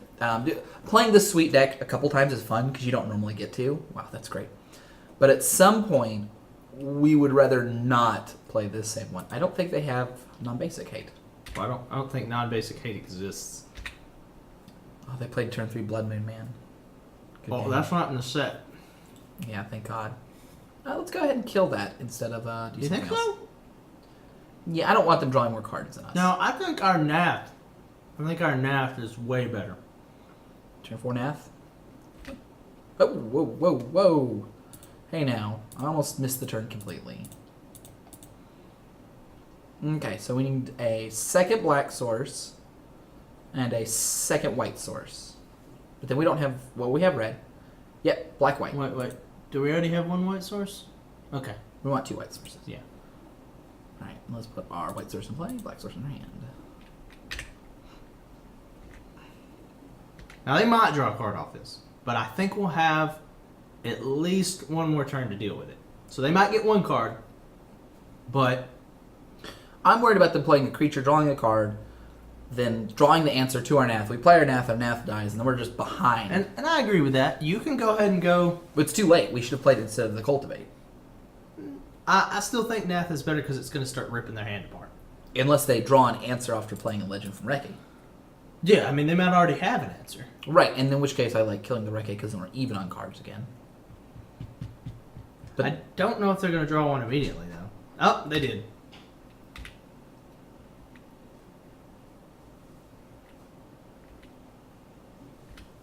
we're just going to try to go over the top. Alright, let's go ahead and drop our second black source and our Nath. Now, we can stop for a turn and Nope, mortify. We're going Nath, Kokosho, And then mortify. Mortify Kodama's Reach. We're going over the top. We're going to try to beat him down.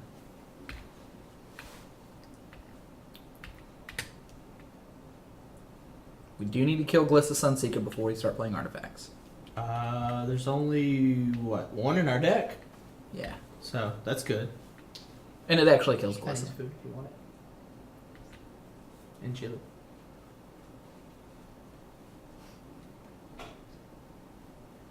What now? They haven't done anything. They're either trying to figure a way to kill Nath, or if they'd rather play a threat and then try to kill Nath. Yeah. I like how they have the expedition ones in here, kind of showing off the expeditions themselves.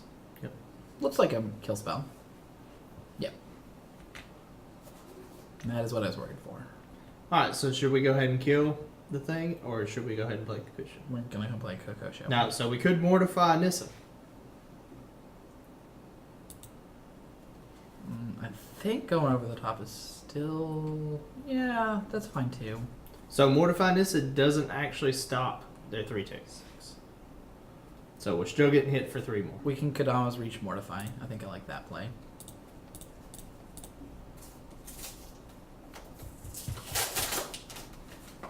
We're just playing. So I think you definitely want another plains. And then another forest. Right? Yeah. 1, 2, 3, 4, 5, 6, 7. So when we play Nissa and then play Yep. a We're gonna land, it'll flip. Nissa, And then we'll make land, 4/4. Nissa, land, land, flip, 4/4. Chomana. Yep. Yep.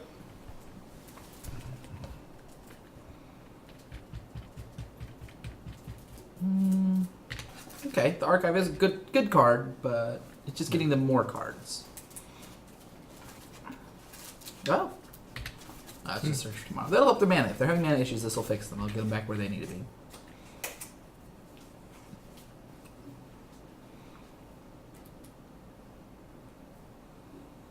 So be sure you don't tap the white because you need it for Chomana.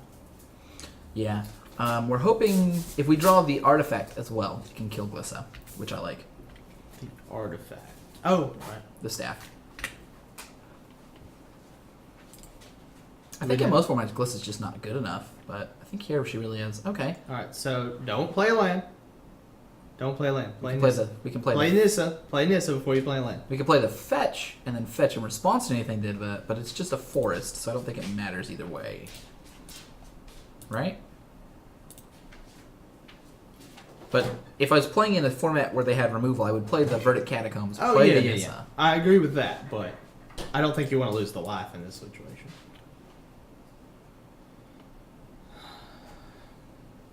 That's a good point. Yeah, yeah. Even though you are about to get a 4/4 and theoretically stabilize. Because you're also playing a really good blocker. So there is something to be said for just playing one more mana and playing Kakusho by +20. I think I'd rather have Chomani Kakusho also blocks. if we hit the land. Oh, do you not have another block? No. And you can't vert it for the second swamp, so there is no other land we could hit actually. So that is not possible. Yeah. The way you tapped.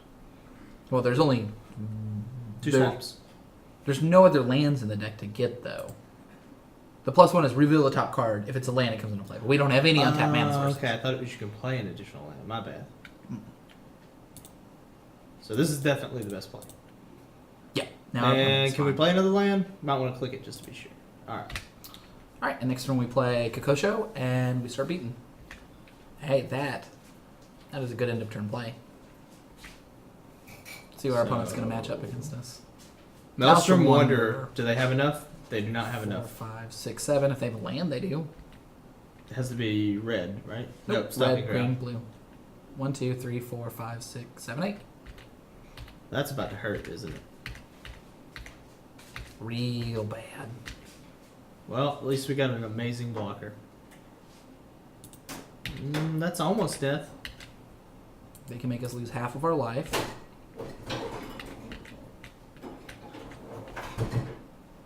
They reveal. Bunch of Vertus. junk. Where does seizing? What does that even do? Steals a creature. Oh, Makes us lose the game. does it? 4, 8, 9, 10, 11. If he activates this, we lose 6 life. If he does it right, we lose. And then we block the Maelstrom Wonder, and then we die. Right? And it looks like they did it right. That was impressive. Maelstrom Wonder is a good card. Wait, if the damage goes through, then he messes up. Alright. I liked our sideboard. Let's keep it. Yeah, it's fine. Let's run it back. Maelstrom Wonder. Impressive card. For sure. So, is it they have exactly the number of cards that are in the cube? And so you get every one of them every... Sometimes they run bigger cubes. Usually the cube exceeds the amount of total cards, so you're not Okay. guaranteed to get anything. I would like to not play first. Really? I think it comes down to cards usually. Well, so he seemed to have an aggressive deck, so it seems like we'd want to play more aggressively. I didn't see that many aggressive Okay. cards. Well, do what you think is right. I think we're That's gonna not keep great, but it's got a Kagama's Reach. This. I mean, it's got a turn 4/4/4, and it's got a Mortify for the first card. That's pretty good. We need more action. That's where we're at. Let's keep it. And it's not like we're gonna get a better 6. No, we're not. So is it just the general so's? Yeah. I don't know. Forced.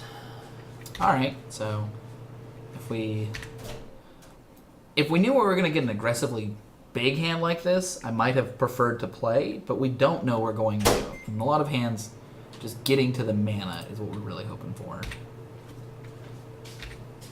We haven't drawn our rafts. Either of them. Any of the games. No, we drew them once. We used one time. The white one, yeah. Okay, we've drawn the They're Chromas. both white. We haven't drawn a Chroma's Vengeance. Yeah, we drew Austere Command, that's true. That said, I would much rather frequently draw the Achroma than anything else. Is that the Guru? Nope. No. What is that? What format are you playing? Cube format. Legendary Cube. Most of the creatures are legendary, if I was not gonna all of them. say, sounds like it's pretty cool. I think we want a swamp and a mountain. Swamp into play. Alright. And then next turn we'll play a 4/4. Shattergang Brothers lets them sacrifice creatures to kill our creatures, but that's not really that great. I'm just gonna have to read it. You can play 2 and a black, sack a creature. Each other player sacks a creature. Second Artifact. artifact, each of the player's sacks an artifact. Second enchantment, each of the player's sacks an enchantment. Okay. It doesn't say land, so it's not that good. Well, it's not that scary. It's still pretty good.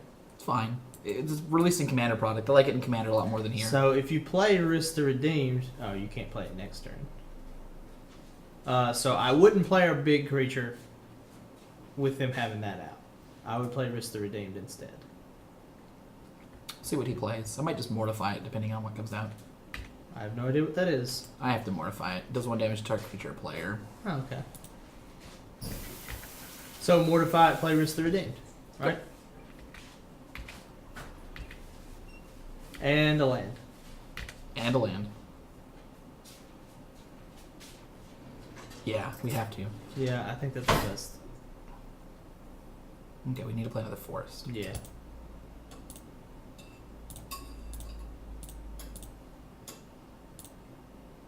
Cast that for green. Alright. Now, our opponent should hopefully... If they do not use that Shattergang Brother this turn, then we'll be able to keep it at bay with just tokens. Well, they would have to play a creature and then sack it. Yeah. Which is impressive because, I mean, whatever they play is probably better than Risk the Redeemed. Or they could just play use Shattergang Brothers. I would be contented to just stop off Bryce. But I guess not. That's not worth it yet. Just, You sure?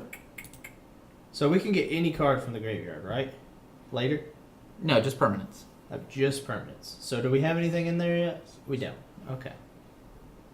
So I think we spend a turn So I can play doing this because we can also make a 1/1. Yeah. Which actually, I'm going to go ahead and do that now. No.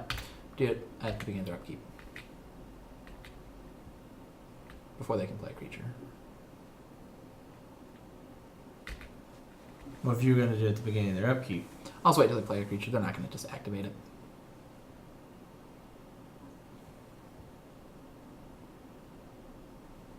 Alright. They're going long on this one. So, at this point, we can play Austere Command and kill their creature and their artifact and get nothing of ours. So, I want to wait to see what they play off Niss's Revelation. Keverick the Merciless. Yeah, let's wait till they play that. yeah. We will take damage from playing the command, but it'll still be worth it. No, wait, undo. Yeah, you want the white one. Oh, can't he also destroy everything that's not something another? The Yeah. Risk to Redeem, the final ability? No, just copies tokens. Oh, okay. Let's play Widow Bastion. What is this? It The lets top us top 4 four. cards. 2, Fill a 3, creature 1, 2, card? 3, 4, 5. Yeah, but then we'd have to 4-drop. I think I'd rather just play Minhu and then start attacking. Hmm. And attack with our 4/4 and have a 2/2/2s back. 1, 2, 3, 4, 5, 6, 7. No, we can't do both. Let's play Gift and keep back.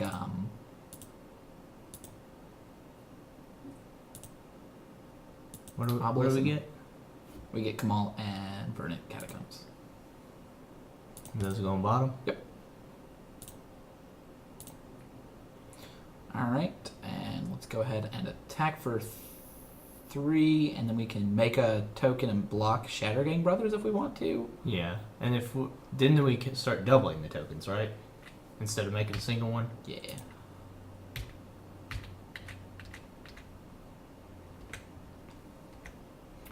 Hopefully our opponent plays Kazarek. We play Austere Command. We lose 6 life. We go to 8. They have a whole bunch of cards in hand, but we really want to... we could have kept back, because making another guy and having Kamal out actually represents a lot of damage too. So we can always Austere Command and then do all that. That's what it was meant. Like, we could have kept this back to offer the blocks. That looks like Kurvat. Yeah, it's definitely coming back. I hope. Yeah.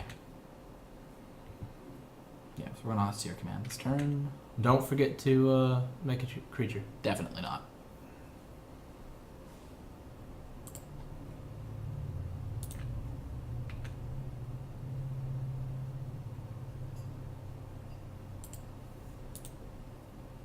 We could take 3, but I think I'd rather not. Mm, They won't be able to get any more damage. don't take 3. Okay. So block and then make a creature.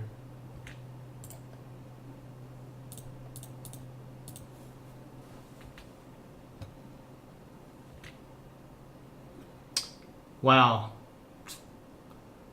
So you can play. Austere Command. Well, you can play Kakusho, and then that'll keep him from attacking still. But it will not make you take damage from Kurvet because it says non-creature, right? No. No, it's just creatures. Okay, it's just spells. Okay, so we want destroy all creatures with converted mana cost 4 or greater and all artifacts.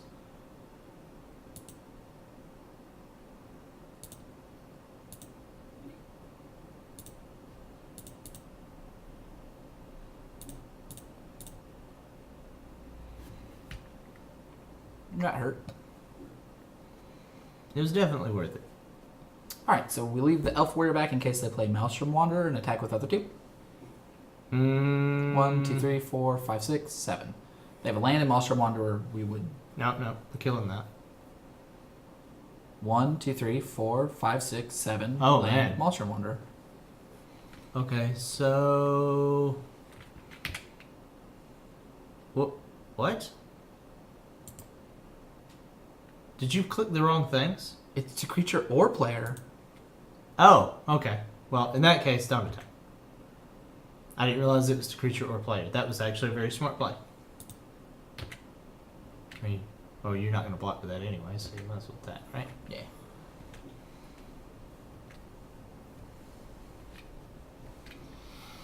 Alright, so... Well, so we've got a lot more life. we get our other land, play Kakusho. Get our Schwalp. F6.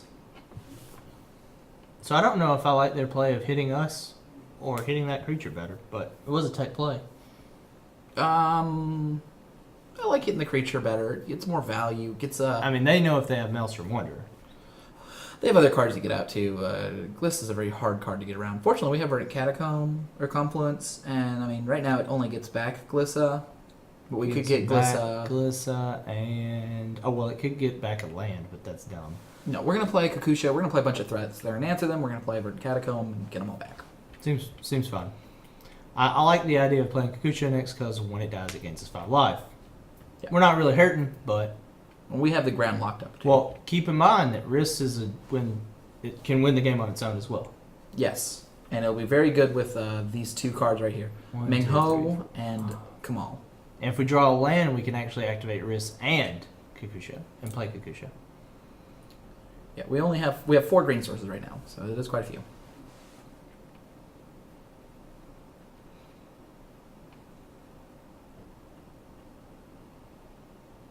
Not sure what our opponent's playing. It's big though.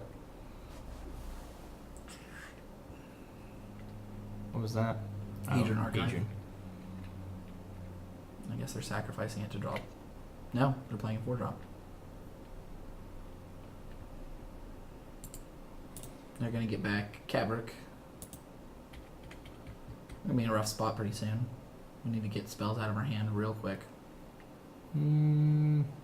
What's Kavrik do?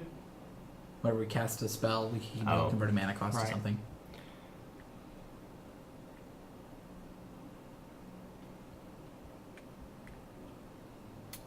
I think we just play Kakusho.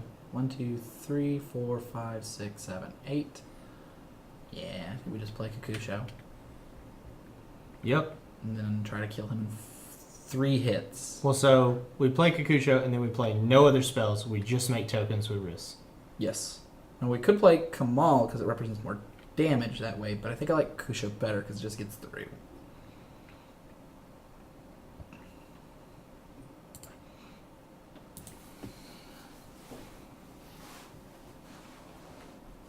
Our opponent might be deciding if they want to get Kimono or Kavrik, but I think they should get Kavrik because if they get I think it's Kimono, Karavak, but yeah, Karavak or Kimono. I don't know what Kumuno does. 1 red, deal 1 damage. If it kills a creature this way, exile it. Oh, well. If they get like that and take out wrist, then I think they're taking Kervac. Yep. Okay. So landing to play tapped. Kakusho.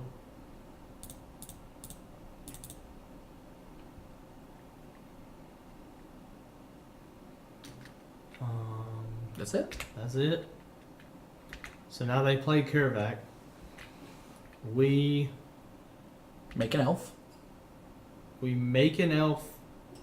Take damage, and then And- every turn that we double. Yeah, we take 3 and. No. We don't attack. We just make an elf. Because if they attack us, we trade Kakusho for Kervac, and then we're back to winning. How they get their Kervac back? Oh, right. Man.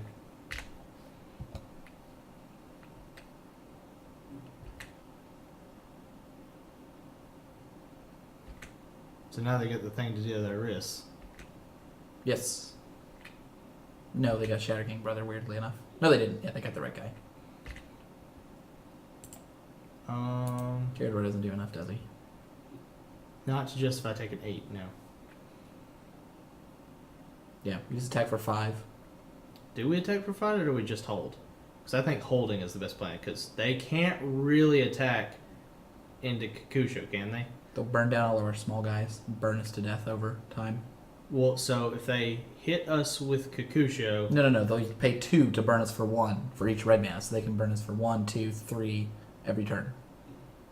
They can throw around 3 damage every turn and make us lose half our life. We're on losing on the board. okay. Now, what we can do is we can play Kamal. Take 6. 1, 2, 3, 4. Nah, that's not enough. No, we'll die because Heartless Sugo. Yeah. So I do think we attack. Think we don't attack. Okay, well, if we don't attack, how are we going to win? I don't know. We're just going to keep playing It's a lands good to win point. these, right? It's a good point. We have to attack. We have no other option. So the only thing we could possibly do is draw some sort of kill spell for Kervac that doesn't kill us, right? We can just draw Wrath. Well, Wrath kills us. Heartless Sugo taps in response. We lose Half our life, which is 7. And Round it then down. 6. Round it down. Oh, it's rounded. So we go to 1. Yeah, and they don't have any spells, and we gain 5 life, and then we have a bunch of creatures. Are you sure it's rounded down? Yeah, because Okay. it can't kill you.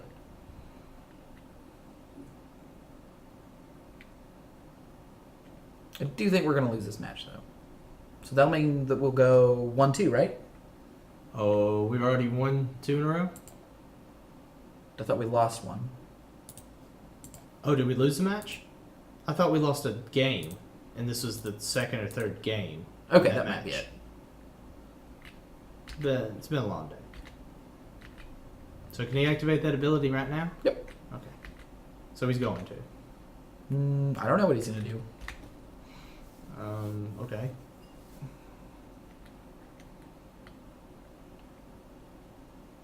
Well, that's pew pew and death, right?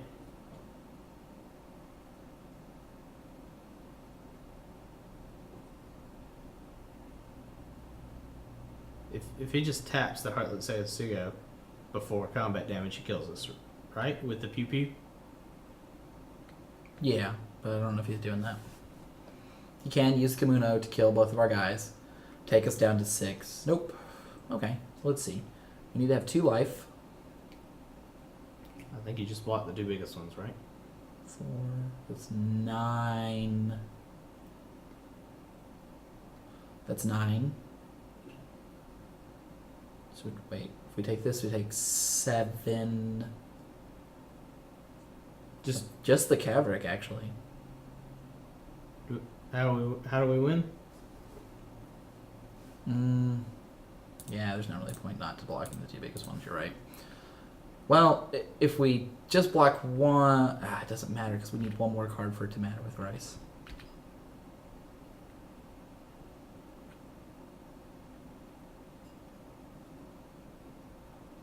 What?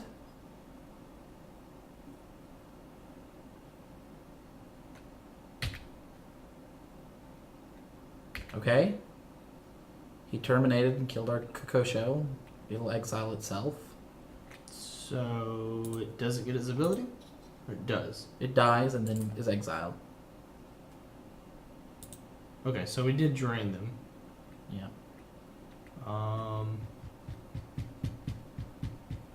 Don't think that's good enough, though. So let's read Kervak. Whenever Whenever you cast a spell and Carador lets you cast from graveyard, so that's not very good.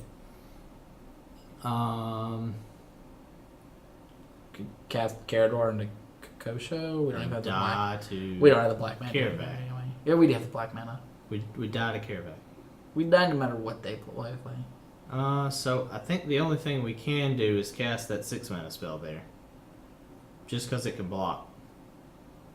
It's true. We'll have 1 white left to give it protection from something. Undo.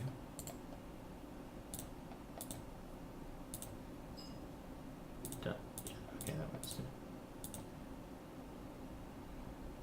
And then that's gonna hurt. I think we're just dead, but whatever. I think we are too, but this might keep us in there. And then we have, I think, 1 round. Is this the 3rd round? This is the 3rd game of the 2nd match, isn't it? I can't remember.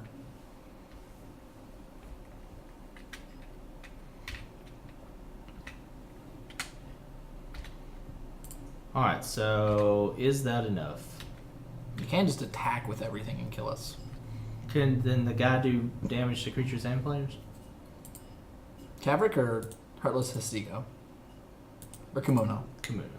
Kimono does either. Okay.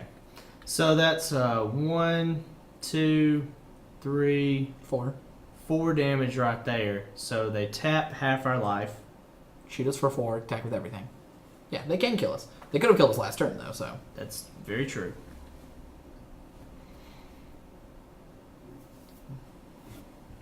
So use it in response to make a creature.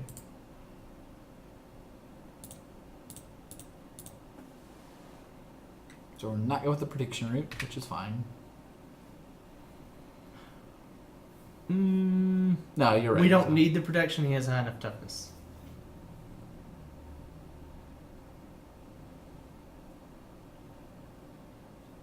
Alright, there's no way we're not dead to this. Oh. So.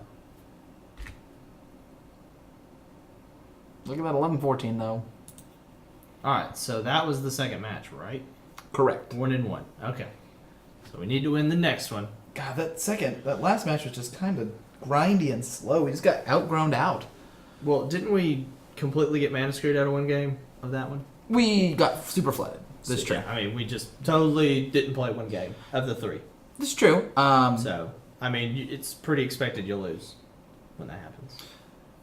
You know, we did win the first one. I really actually just think that one green card won the game for him. Like, we couldn't get down big enough threats. Like, playing the guy that got guys back into Karavak just meant that we couldn't get around it. Karavak was really good. I thought he only did it to players, but the fact that he does it to creatures or players is great. He basically just means that, I mean, he stops all the big plays in this format. There's a lot of big plays. It's very good. But I think we only had one out. I think it was specifically a Wrath. If we could have Wrath, I don't think we would have been favored, but we would have had a chance. And I would have felt good, too, because after the Wrath, we could have used the Verdant card to get all of our creatures back. But it didn't pan out that way. Yeah, I think the fact that we didn't play one of the 3 games there is the most annoying. Yeah. And there's 2 things I want to talk about here. The first is set prices. The newest set is Battle for Zendikar. You can tell that its total value is $72 online. Magic Origins is $131. That's the total value of cards on the backs. Fate Reforged Cons is $96. Fate is $56. And Dragons is $147. So Dragons is higher than Origins, but you don't play 3 Dragons. You play 2 Dragons and a Fate Reforged. So the aggregate amount means that Magic Origins is the most valuable set to play, and that's because it's a small set with Jace. It's actually just Jace's fault.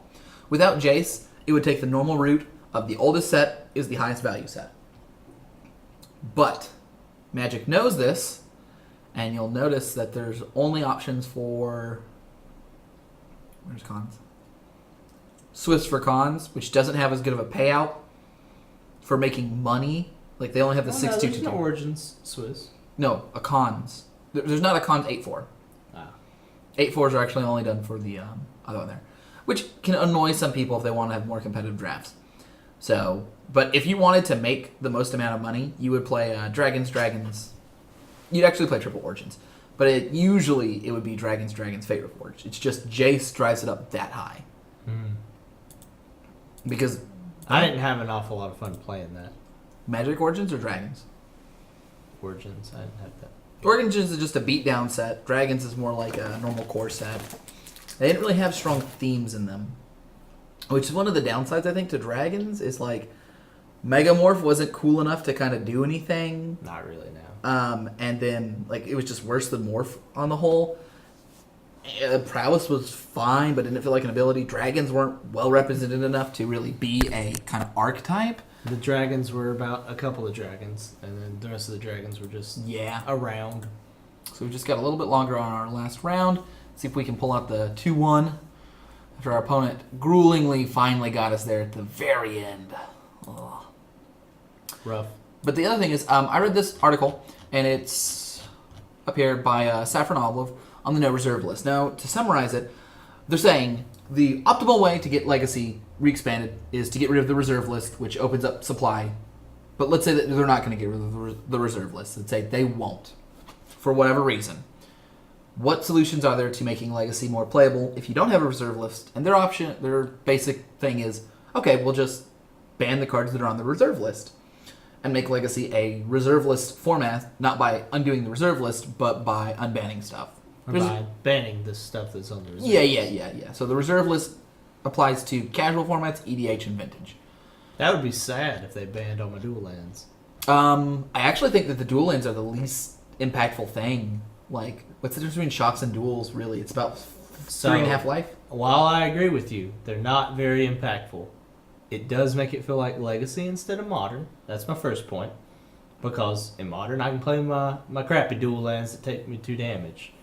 But the biggest problem I have with it is I have Underground Seas. Yeah. I have Tropical Islands.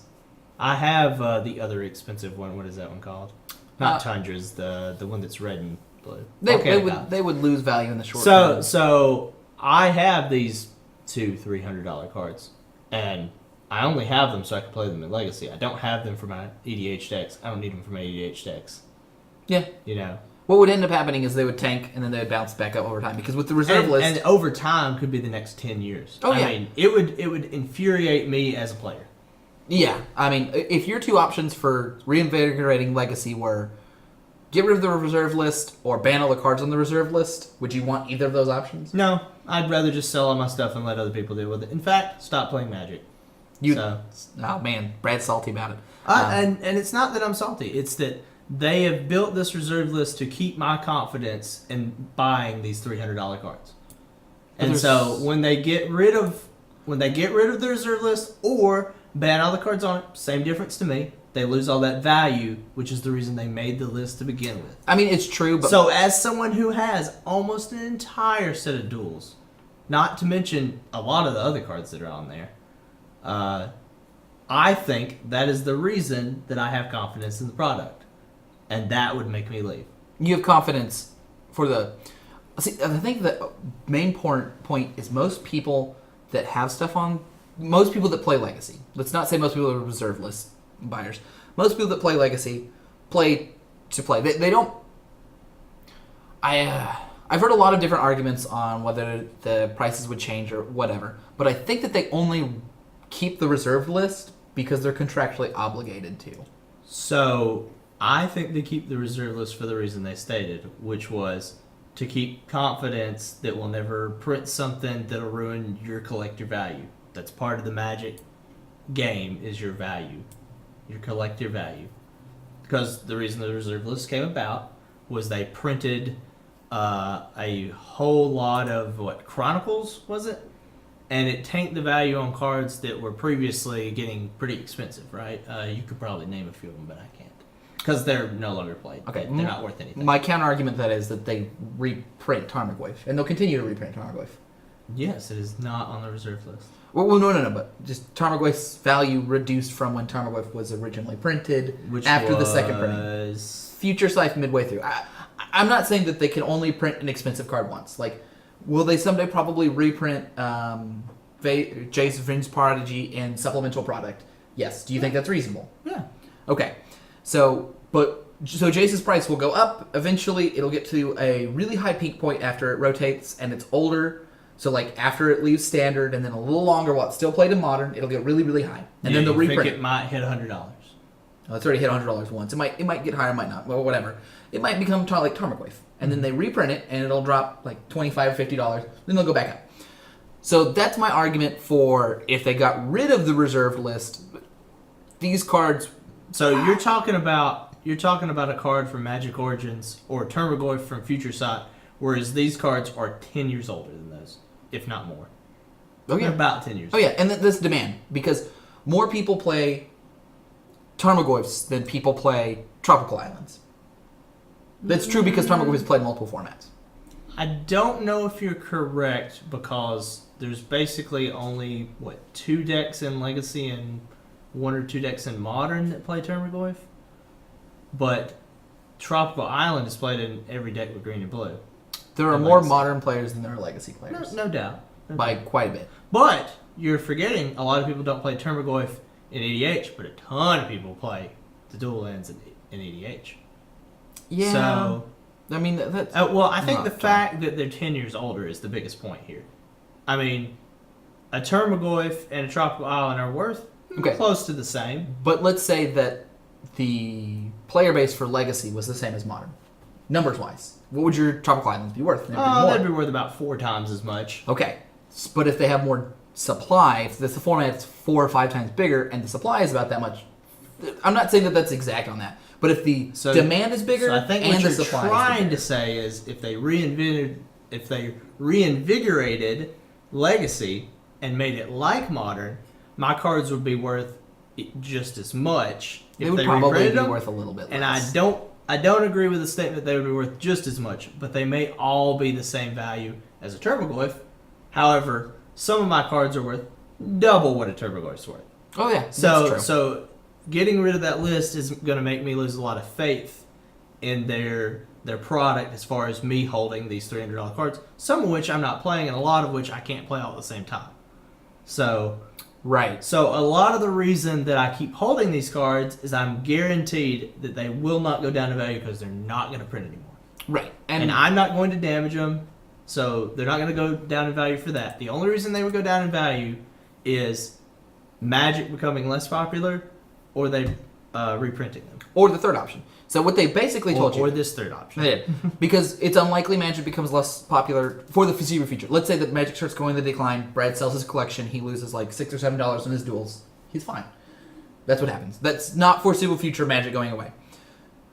Also, I don't think that this option they're talking about will realistically happen. I think that Legacy is going to slowly die and Wizards will ignore it because they don't want to address the reserve list. It will slowly die just like Vintage. And it won't ever go away completely. And these cards won't ever completely lose their value because they're always going to be in demand. There'll always be some amount of Legacy and Vintage scene. And even as the format gets older and less people play, the demand still will stay relatively relevant. I mean, like, there might be a future where Underground Sea just stays at $250 even as it gets older just because less people overall want it, which would be fine. But if they do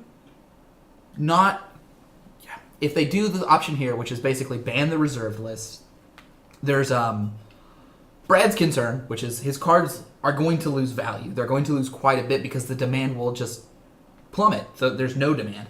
For his value of cards, Brad would rather they'd get rid of the reserve list than them do this. This is actually the worst option for dual land owners. I don't think they'll do I think this. it's completely the worst option for dual land owners. It is. And it's the worst option for Legacy. Because Legacy, what sets it apart from Modern is nothing other than the lands and the super powerful spells. And some of them you could keep. So here's the cards that you lose that matter. Lion's Eye Dominant, which kills Dredge. Kills an entire deck and harms another one. Harm Storm. Storm would probably be fine. I think that would be bad for Dredge players. On the other hand, I don't think anyone would miss Dredge except for Dredge players. Kills Mox Diamond, which also hurts Storm. Storm may be the best deck in Legacy, but that's 2 cards the same one. City of Traders, which hurts multiple different decks. A lot of decks. Gaia's Cradle, which I think makes Elves go from a top tier deck to right under, or it's not Unplayable. I don't think that it's not unplayable. I think it's basically unplayable. Well, they had some sort of guide. Null that plays Rod's like a that. great answer to a lot of stuff. Well- It's not really even worth that much. No, it's not played that much. I don't think it's actually that relevant. It's much more relevant in Vintage. So I don't know very many people that play those. Grim Monolith and Metalworker Intuition play is them played in a pretty decent amount of decks as a one of. Some certain combo decks become much worse. That's what the reserve list Let's really see, does. Dream Halls. What else we got here? Firestorm. None of those cards matter. Alurin is played and Shellgrave is played in occasional combo decks, but the big part here is Dredge takes a significant blow. Dredge is killed. Storm is significantly weaker. Now, what did he say about the shocks versus the duel? Okay, here's really what happens. Makes burn better, right? Makes all fair decks better. It makes Storm a little bit better because it basically takes off your Storm count somewhat.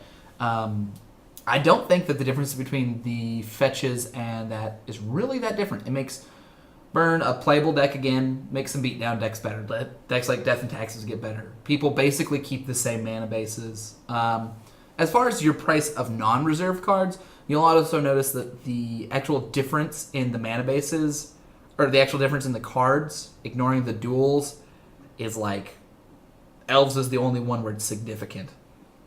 And Lands. Lands dies too, by the way. Lands is in a deck. It doesn't have Pendlehaven.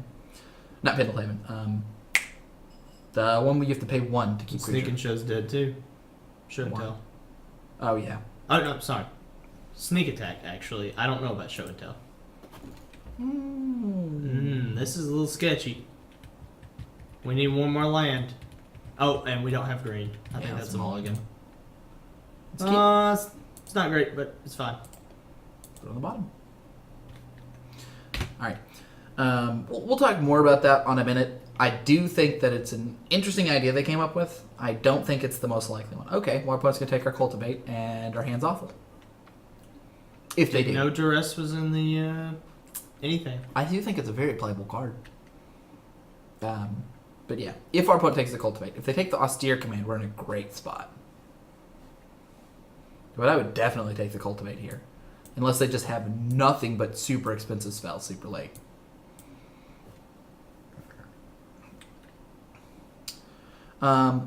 Wizards does eventually have to find some way to make cards more printable.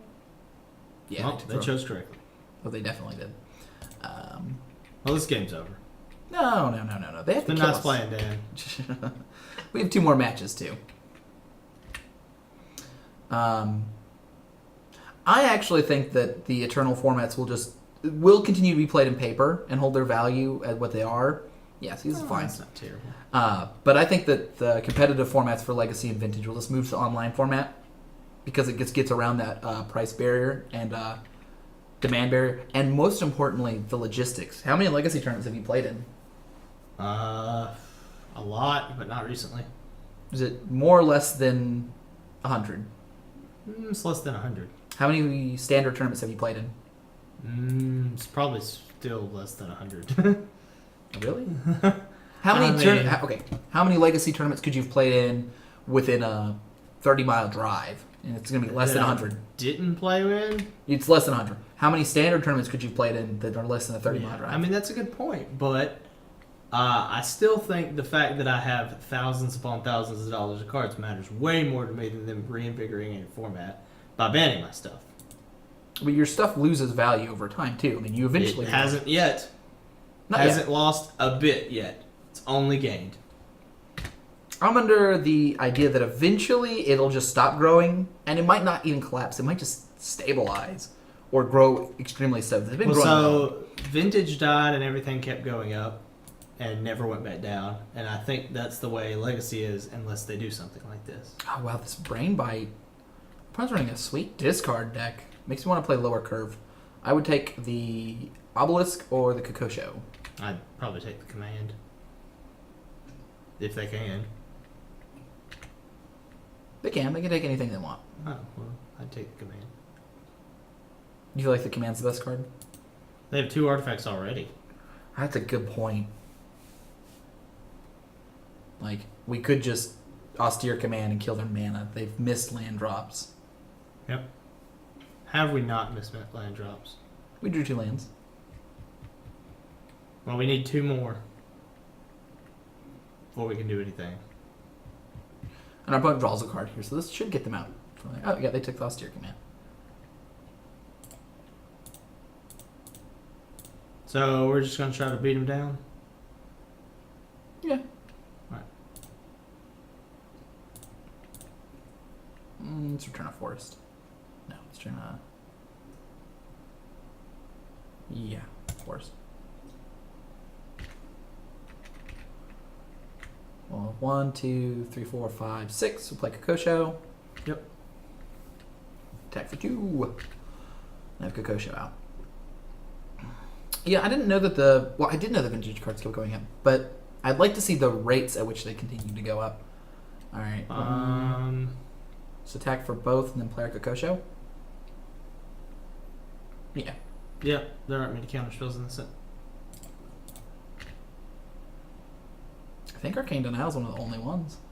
Well, so they did have 5 mana for the flash guy, so maybe it wasn't the best idea. No, we already played the guy that had the flash guy. Oh, they can't have it also, right? Correct. Alright, well, our opponent's going to die if they don't answer Kokosho. And there's their answer for Kokosho. I would assume. 1, 2, 3, 4, 5, 6.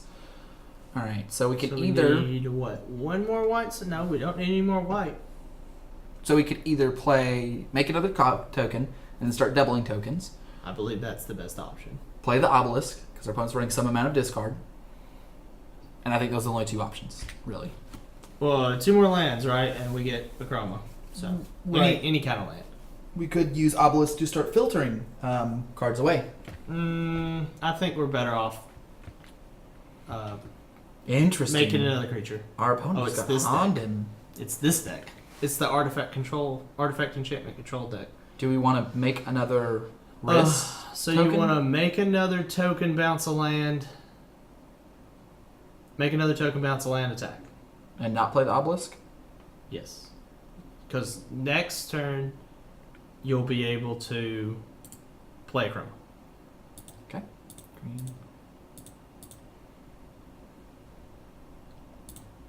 Bounce the... Black land. Doesn't matter. Not a land that comes into play tapped.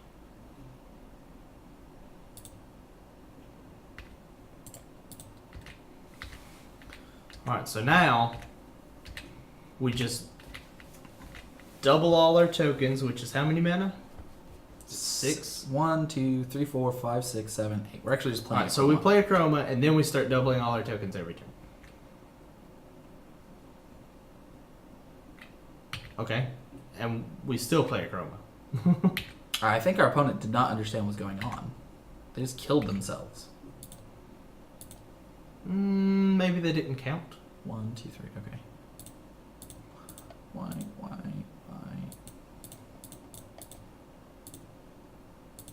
Stop it. I just want to kill you. Alright, well, we won that game in spite of everything not being great. Alright, so they are playing the Play All the Sweet Stuff deck, and they're really in on it, so they really won't have that many other options to play their stuff. So I think the key to this deck is the 5 color elements, right? The thing that exiles our permanents, or the door to nothingness that just kills us. Whether or not they have it, they might just have other control elements. We can... They might. Do we want to drop the ramp? I actually like the ramp more here. I like the ramp here as well. I don't like the Enlightened Tutor Now, or Radiant Purge. Celephid bounces how many of their permanents? Probably not many are actually blue. It's just blue creatures. Oh, okay. There's only a few blue creatures that we're worried about. Yeah. We could play Sky Diamond if we wanted another thing. We could take out Chomani and put in Sky Diamond. That's probably the best play. I think that's it. Let's And go we ahead just and hope take- we got them pegged for the right deck, right? Well, we have one more chance if we don't. Let's add our swamp to the deck. So you wouldn't rather have the Garrison? I want double black so that we can fetch twice for Kokosha. That was a mistake on our part. Oh, okay. Okay. And I would not rather have the second bounce land. And the first bounce land's plenty. Okay. Um, I like the bounce lands because they represent more land drops, basically, with Yeah. less cards. I like both of these. We could take out Jareth and bring in a more aggressive card. You're just itching to bring in those aggressive cards. In this case, Sidisi is pretty good. We could take out Rofalos, Blunt DC, keep Jareth because it has protection. And So I like keeping Rofelos because it's a 2/2 for 2, or 2/1 for 2, and it also can gain us a lot of mana. It just hasn't yet. I do like taking out Jareth though. I think a 4/7 for 6 we can do better. And we keep Carador. Okay. Let's go for it. Alright. So our opponent should play first because we're trying to beat them to death. Yeah, and this looks like a great hand. Yeah, that's pretty impressive actually. We Assuming- have to draw something besides these lands. And if we don't, then I'm fine with us losing that. Losing another one. Okay, let's start with the second. Wow. Alright, so Dan, you think we're going to have a repeat? It'll be real sad if we do. I won't be able to play this format again. Just rage quit Magic. We can just play decks that don't play as many land and ramp sources. You can play the control decks. They don't. They just run more cards that draw stuff. We can play more blue. We can prioritize playing draw I cards. mean, we could just not draw like shit. That would be great. There's a possibility. I mean, can we just start drawing creatures like right now? If we drew a cultivate, I'd be happy with that too. If we didn't draw a land the entire rest of the game, would you be okay with that? Yes. Okay, I would too.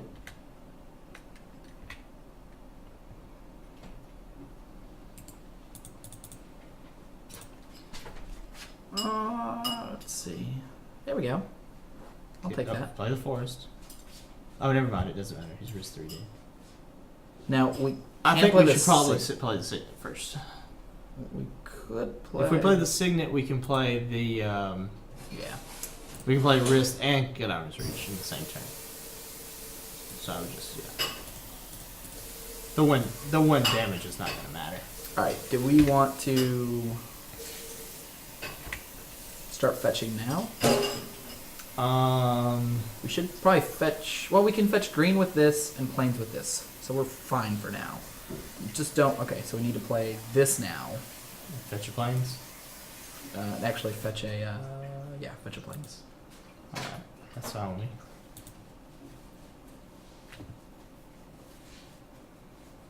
No, you might want to fetch a trop there. If we fetch the trop, we have nothing to get with Verdant Catacombs. Oh, okay. So let's fetch our plains. That's good. Alright, now risk the redeemed and then Kagom's reach. Or the other way around. The other way around is fine too.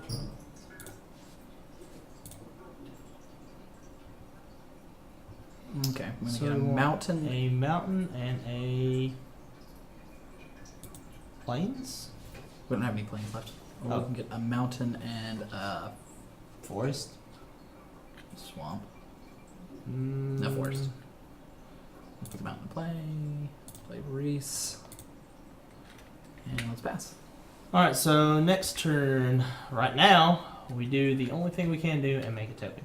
So we still haven't drawn anything, right? We've drawn Reese and lands. Yep, that is still correct. Okay, land, Nath. Let's go ahead and get our swamp. Have triple black sources? No. Tropical. Alright, and then, we play. Let's attack. Kill Reese. Alright, so be sure you tap the signet, because they might have the counter spell.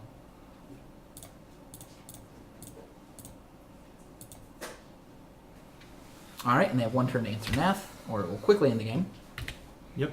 In our tribal elf deck. Yeah. Lower one block. We are, in fact, playing Trial Elf Lore 1 block. With land support. That's correct. The one card we draw game. Will it be enough? If they don't answer an F this turn, we'll be in a really good spot because we can make the token with Riss And then make double mana. all the tokens. Looks like they're definitely playing something. I hope it's Brain Bite. Oh, I was hoping it was Brain Bite. Nah, they killed all our creatures. Do you want Alright. to cycle that? Nope. Want to let our opponent play out their stuff. We have 3 lands. They probably don't. Here, I'll take over for a minute. As all it takes is you hitting F6 and me clicking lands. Is this game 2 or game 3? This is game 2, we won game 1. Okay, so we need to cycle this. We hit F6. Oh. Okay, well that was better anyway. No, wait. I need to do this Okay. because we are playing Wooden Bastion. We're attacking for some amount. Okay. So that one has summoning 6, so definitely use it. Mm-hmm. And tap the No, plains. the wooden, yeah. That one has summoning 6, so. Use white to add green green. Pay 2. Alright, so now you turn one of them with the other and attack for 1, right? Yeah. Take play.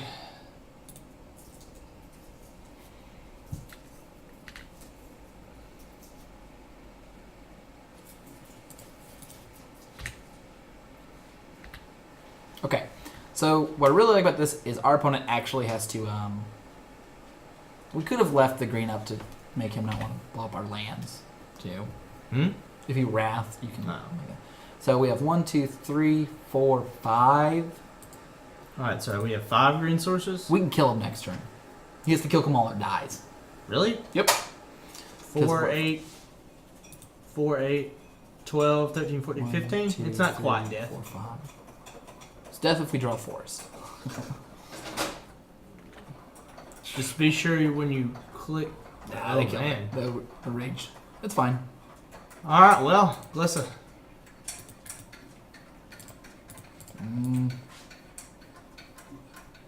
That's all. Play land.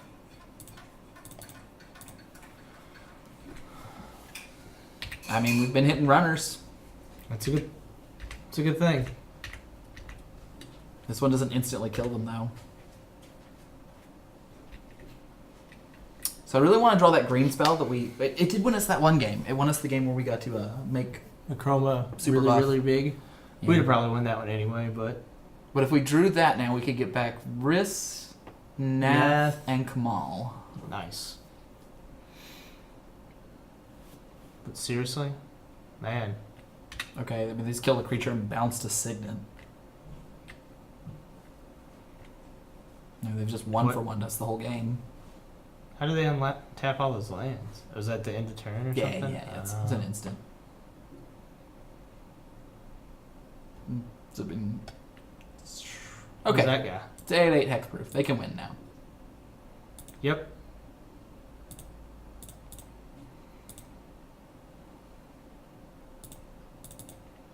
The good news is we have plenty of mana.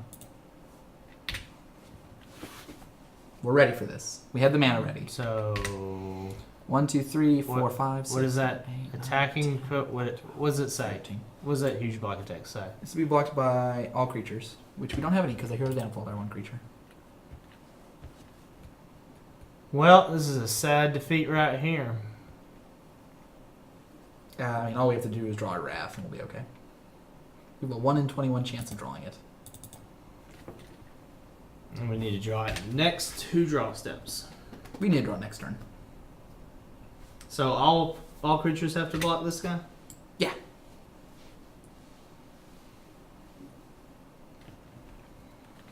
We have other couple outs. Wow. Destroy all artifacts, right? And all big creatures, yep. And all big creatures.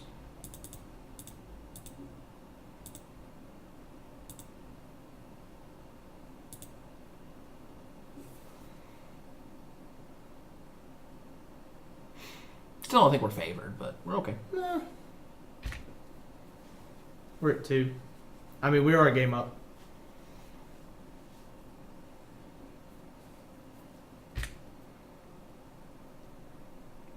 I'd really like to draw that green spell. Now, they're not going to have... Hey, that's a real card. Mm-hmm. So what do we got here? Is it 2 lands? Yeah. Is that all we get? No, we just get 1 land. We didn't hit a creature. Excellent. Well, all those cards we don't have to draw. Yeah. I mean, that was unlucky, but... I guess I should not play that land. I should have kept it back. Our opponent is just not drawing threats either. Hmm.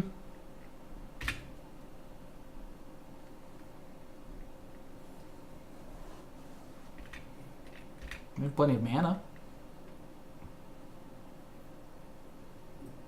Play 1. Why not?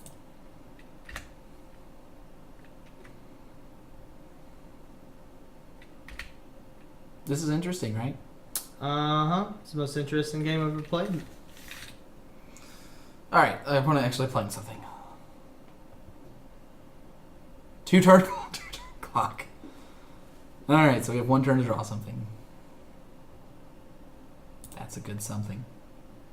Alright, so we want 3 cards from our graveyard. Yeah, so let's look at these cards first. Just cast it. Oh, you want to make sure you don't, Tap wrong. Yeah. I don't know what just happened. Okay. Return to game. I want to pop this out. Here we go. Alright. So Wow. we want to get Kamal, definitely. Glissa. let's see, we tap 6. So we need to play something too. So how many mana do we have? 1, One, 2, two, 3, 4, 5, 6, 7, 8, 9, 10, 11, 12, 13. So I think we want Kamal and Riss and Glissa. Kamal and Riss and Glissa. Yeah. No, Oh, Nath. Nath, Kamal, and Riss. Because Riss is an army in a can. Okay. Oh, keep in mind when we block that thing, he's going to get a 5/5 something another. Is it a That's- flyer? No. She's targeting your permanent graveyard. We could get Glissa, So, Nath, and wait. Kamal. Kamal Does also it make a 5/5 flyer or just a 5/5 creature? 5/5 trample. So we need Glissa. We need Glissa, Kamal, And I think Nath. Well, the thing is, if they don't kill Kamal, Kamal makes an entire army that. that's right. Yeah. Now you play green, green. We only need. We only need green, right? And black. Yeah. So We only need 1 black, right? yeah, that one doesn't tap 4, for 5, black needs to tap for 6, green. 7, 8. We have 8 mana, so we can play. We could play Kamal and that's it. No, we can play Nath and Glissa. Oh, okay. So keep up 1 black, 2 black. Mhm. So you selected them already? Okay. So we'll have 2 creatures and 1 back. And one of our creatures has to be answered this turn. Oh, counter target spell. We lose the game. This is a good counter spell. Wow. It's like the only one that effing set, too. There's one other one, but yeah. Okay, let's check tech. Okay, it's not trample. Well, we drew exactly what we needed to. Our opponent just so happened to have exactly what they needed. All right, let's go to game 3. I think we did just fine. Yeah, I was happy We with could just everything. not do that again. I can't complain too much because we did in fact draw things eventually. Yeah, and I definitely want to be on the draw here. Our opponent's just playing slower stuff. Oh, you don't want to go on the play and try to beat him before he plays it? Yeah, we could. Let's just look. Oh, well, we can't look at our hand first, can we? Well, let's try the play. This is fine, but not great. We're keeping it. It's okay.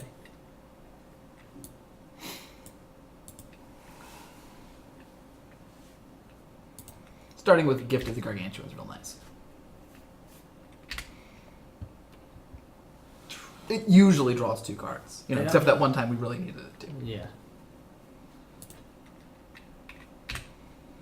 Okay, and then if we don't draw anything, I will cycle Chroma's Vengeance, but I'd rather cast it.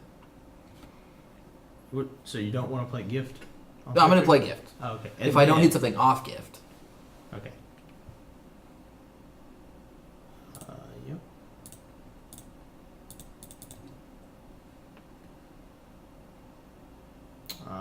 Sigarda. We don't have the white to cast it. Oh, but it's so good. Could take Kamal. Man, this is good too. I think I'd rather have Nissa to get to cast what we can. Yeah. Well, we do have Carador. So, it is 2 cheaper now. Right? No, they So go they go Carador. bottom. Which is nice, because we'll shuffle them back in with Nissa. And then we can play Nissa next turn. We'll shuffle them. Oh, yeah, we'll shuffle them up with Nissa. Okay. Yeah. Really like to hit a Cultivate. Yeah, that would be super nice. That would be something to play over Nissa. Yes. It'd be like, what, a black and a white? Maybe 2 white. Well, black and a white we get to Carador, though. 2 white gives us Closer. a Chroma's Vengeance. That's a good point.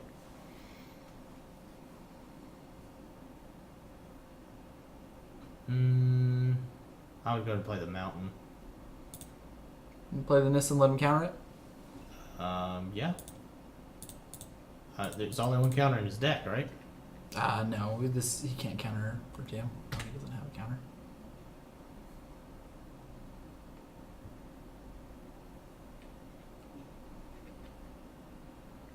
Okay, sure. Yeah. I mean, we still get the land. Go for it, buddy. Alright, so do you want Vengeance mana? Don't get the Oh, option. never mind. That's a forest. Yeah, that's all you can get, basic force. Yep. Oh, well. Carador costs 1 less. Yep, and we have another mana to cast it. Yeah, and when we get Obelisk out, we can start using other cards to cycle for other stuff. Oh gosh, that's a card we needed. Hey, who showed up? 5 mana, right? 6. We have 5 mana. We need Yeah, one that's more. what I'm saying. Yeah. Next turn we will play Kamal. Yes.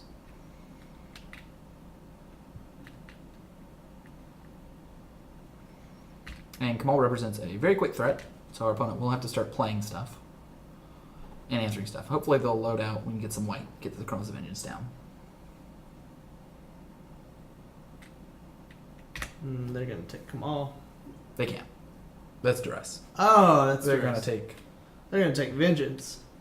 That's fine. We'll have the Obelisk. If we didn't have the Obelisk, I would have cycled the Chroma's Vengeance. But I'm actually fine having either of these cards. I would take the Obelisk.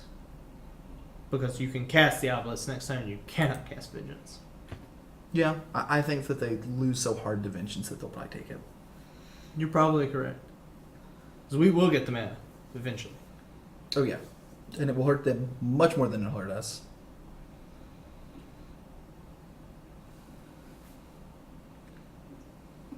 You chose the way they would choose.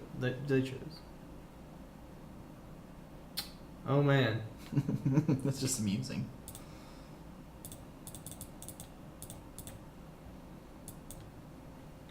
Alright, so let's put our opponent on answers. So next turn we have exactly 4 green. 5. Oh, okay. So we can animate a creature and attack for 11. Nope. Okay. Can we draw a couple white mana or cultivate? That'd be real good. No, if we don't, we'll play the Obelisk and start discarrying stuff.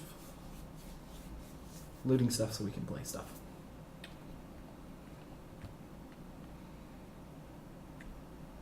Or if opponent doesn't have anything, we can just try to kill them with Obelisk.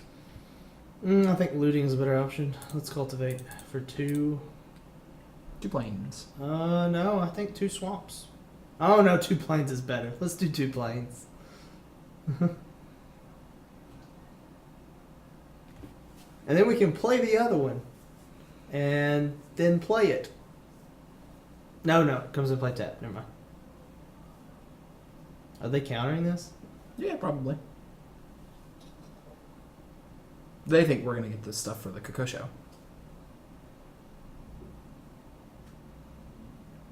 I would be more likely to counter the spells played off of it, but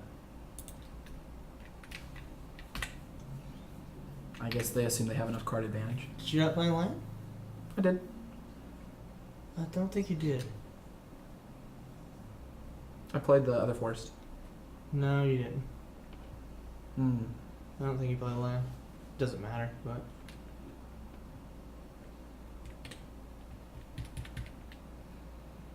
Hey, Dubs. Alright. Well.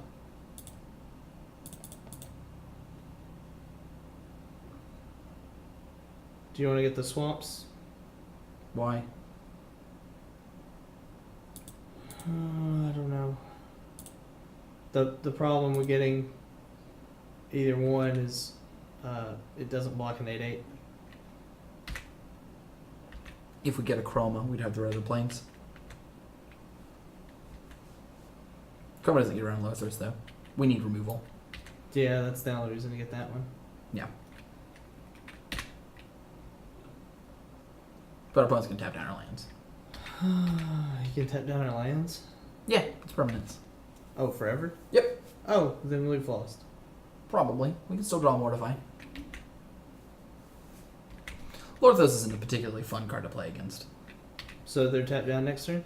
They're tapped down each time they play 8. Oh, so we're never going to play anything. No, probably not. We're probably dead. So we went 1-2. We went 1-2 finally on the second match. You're so happy. I'm not particularly. So they not untap next untap? Nope. Alright, so we're dead. We lose. If they decide to play something, we draw a swamp or not. So we lost this game due to mana. Yeah. Mana colors. Yep, and then we lost the other match because we didn't play one of the games. Which one was that? We lost all. We lost both of the other matches, right? We had 3. This game wasn't great, but the other 2 games were fine. We played right against this opponent. We So won the this first is- match and then lost the second match, which was fine. And then the third match, I mean, Yeah, but We had against some the mana second problems. opponent, we only played 2 games. The third game, they just beat us because we didn't do anything. Played 3 spells the whole game. Remember? yeah, well, they won one of the matches and we got unlucky. I mean, we didn't get terribly unlucky here, but they countered the card that mattered when it mattered.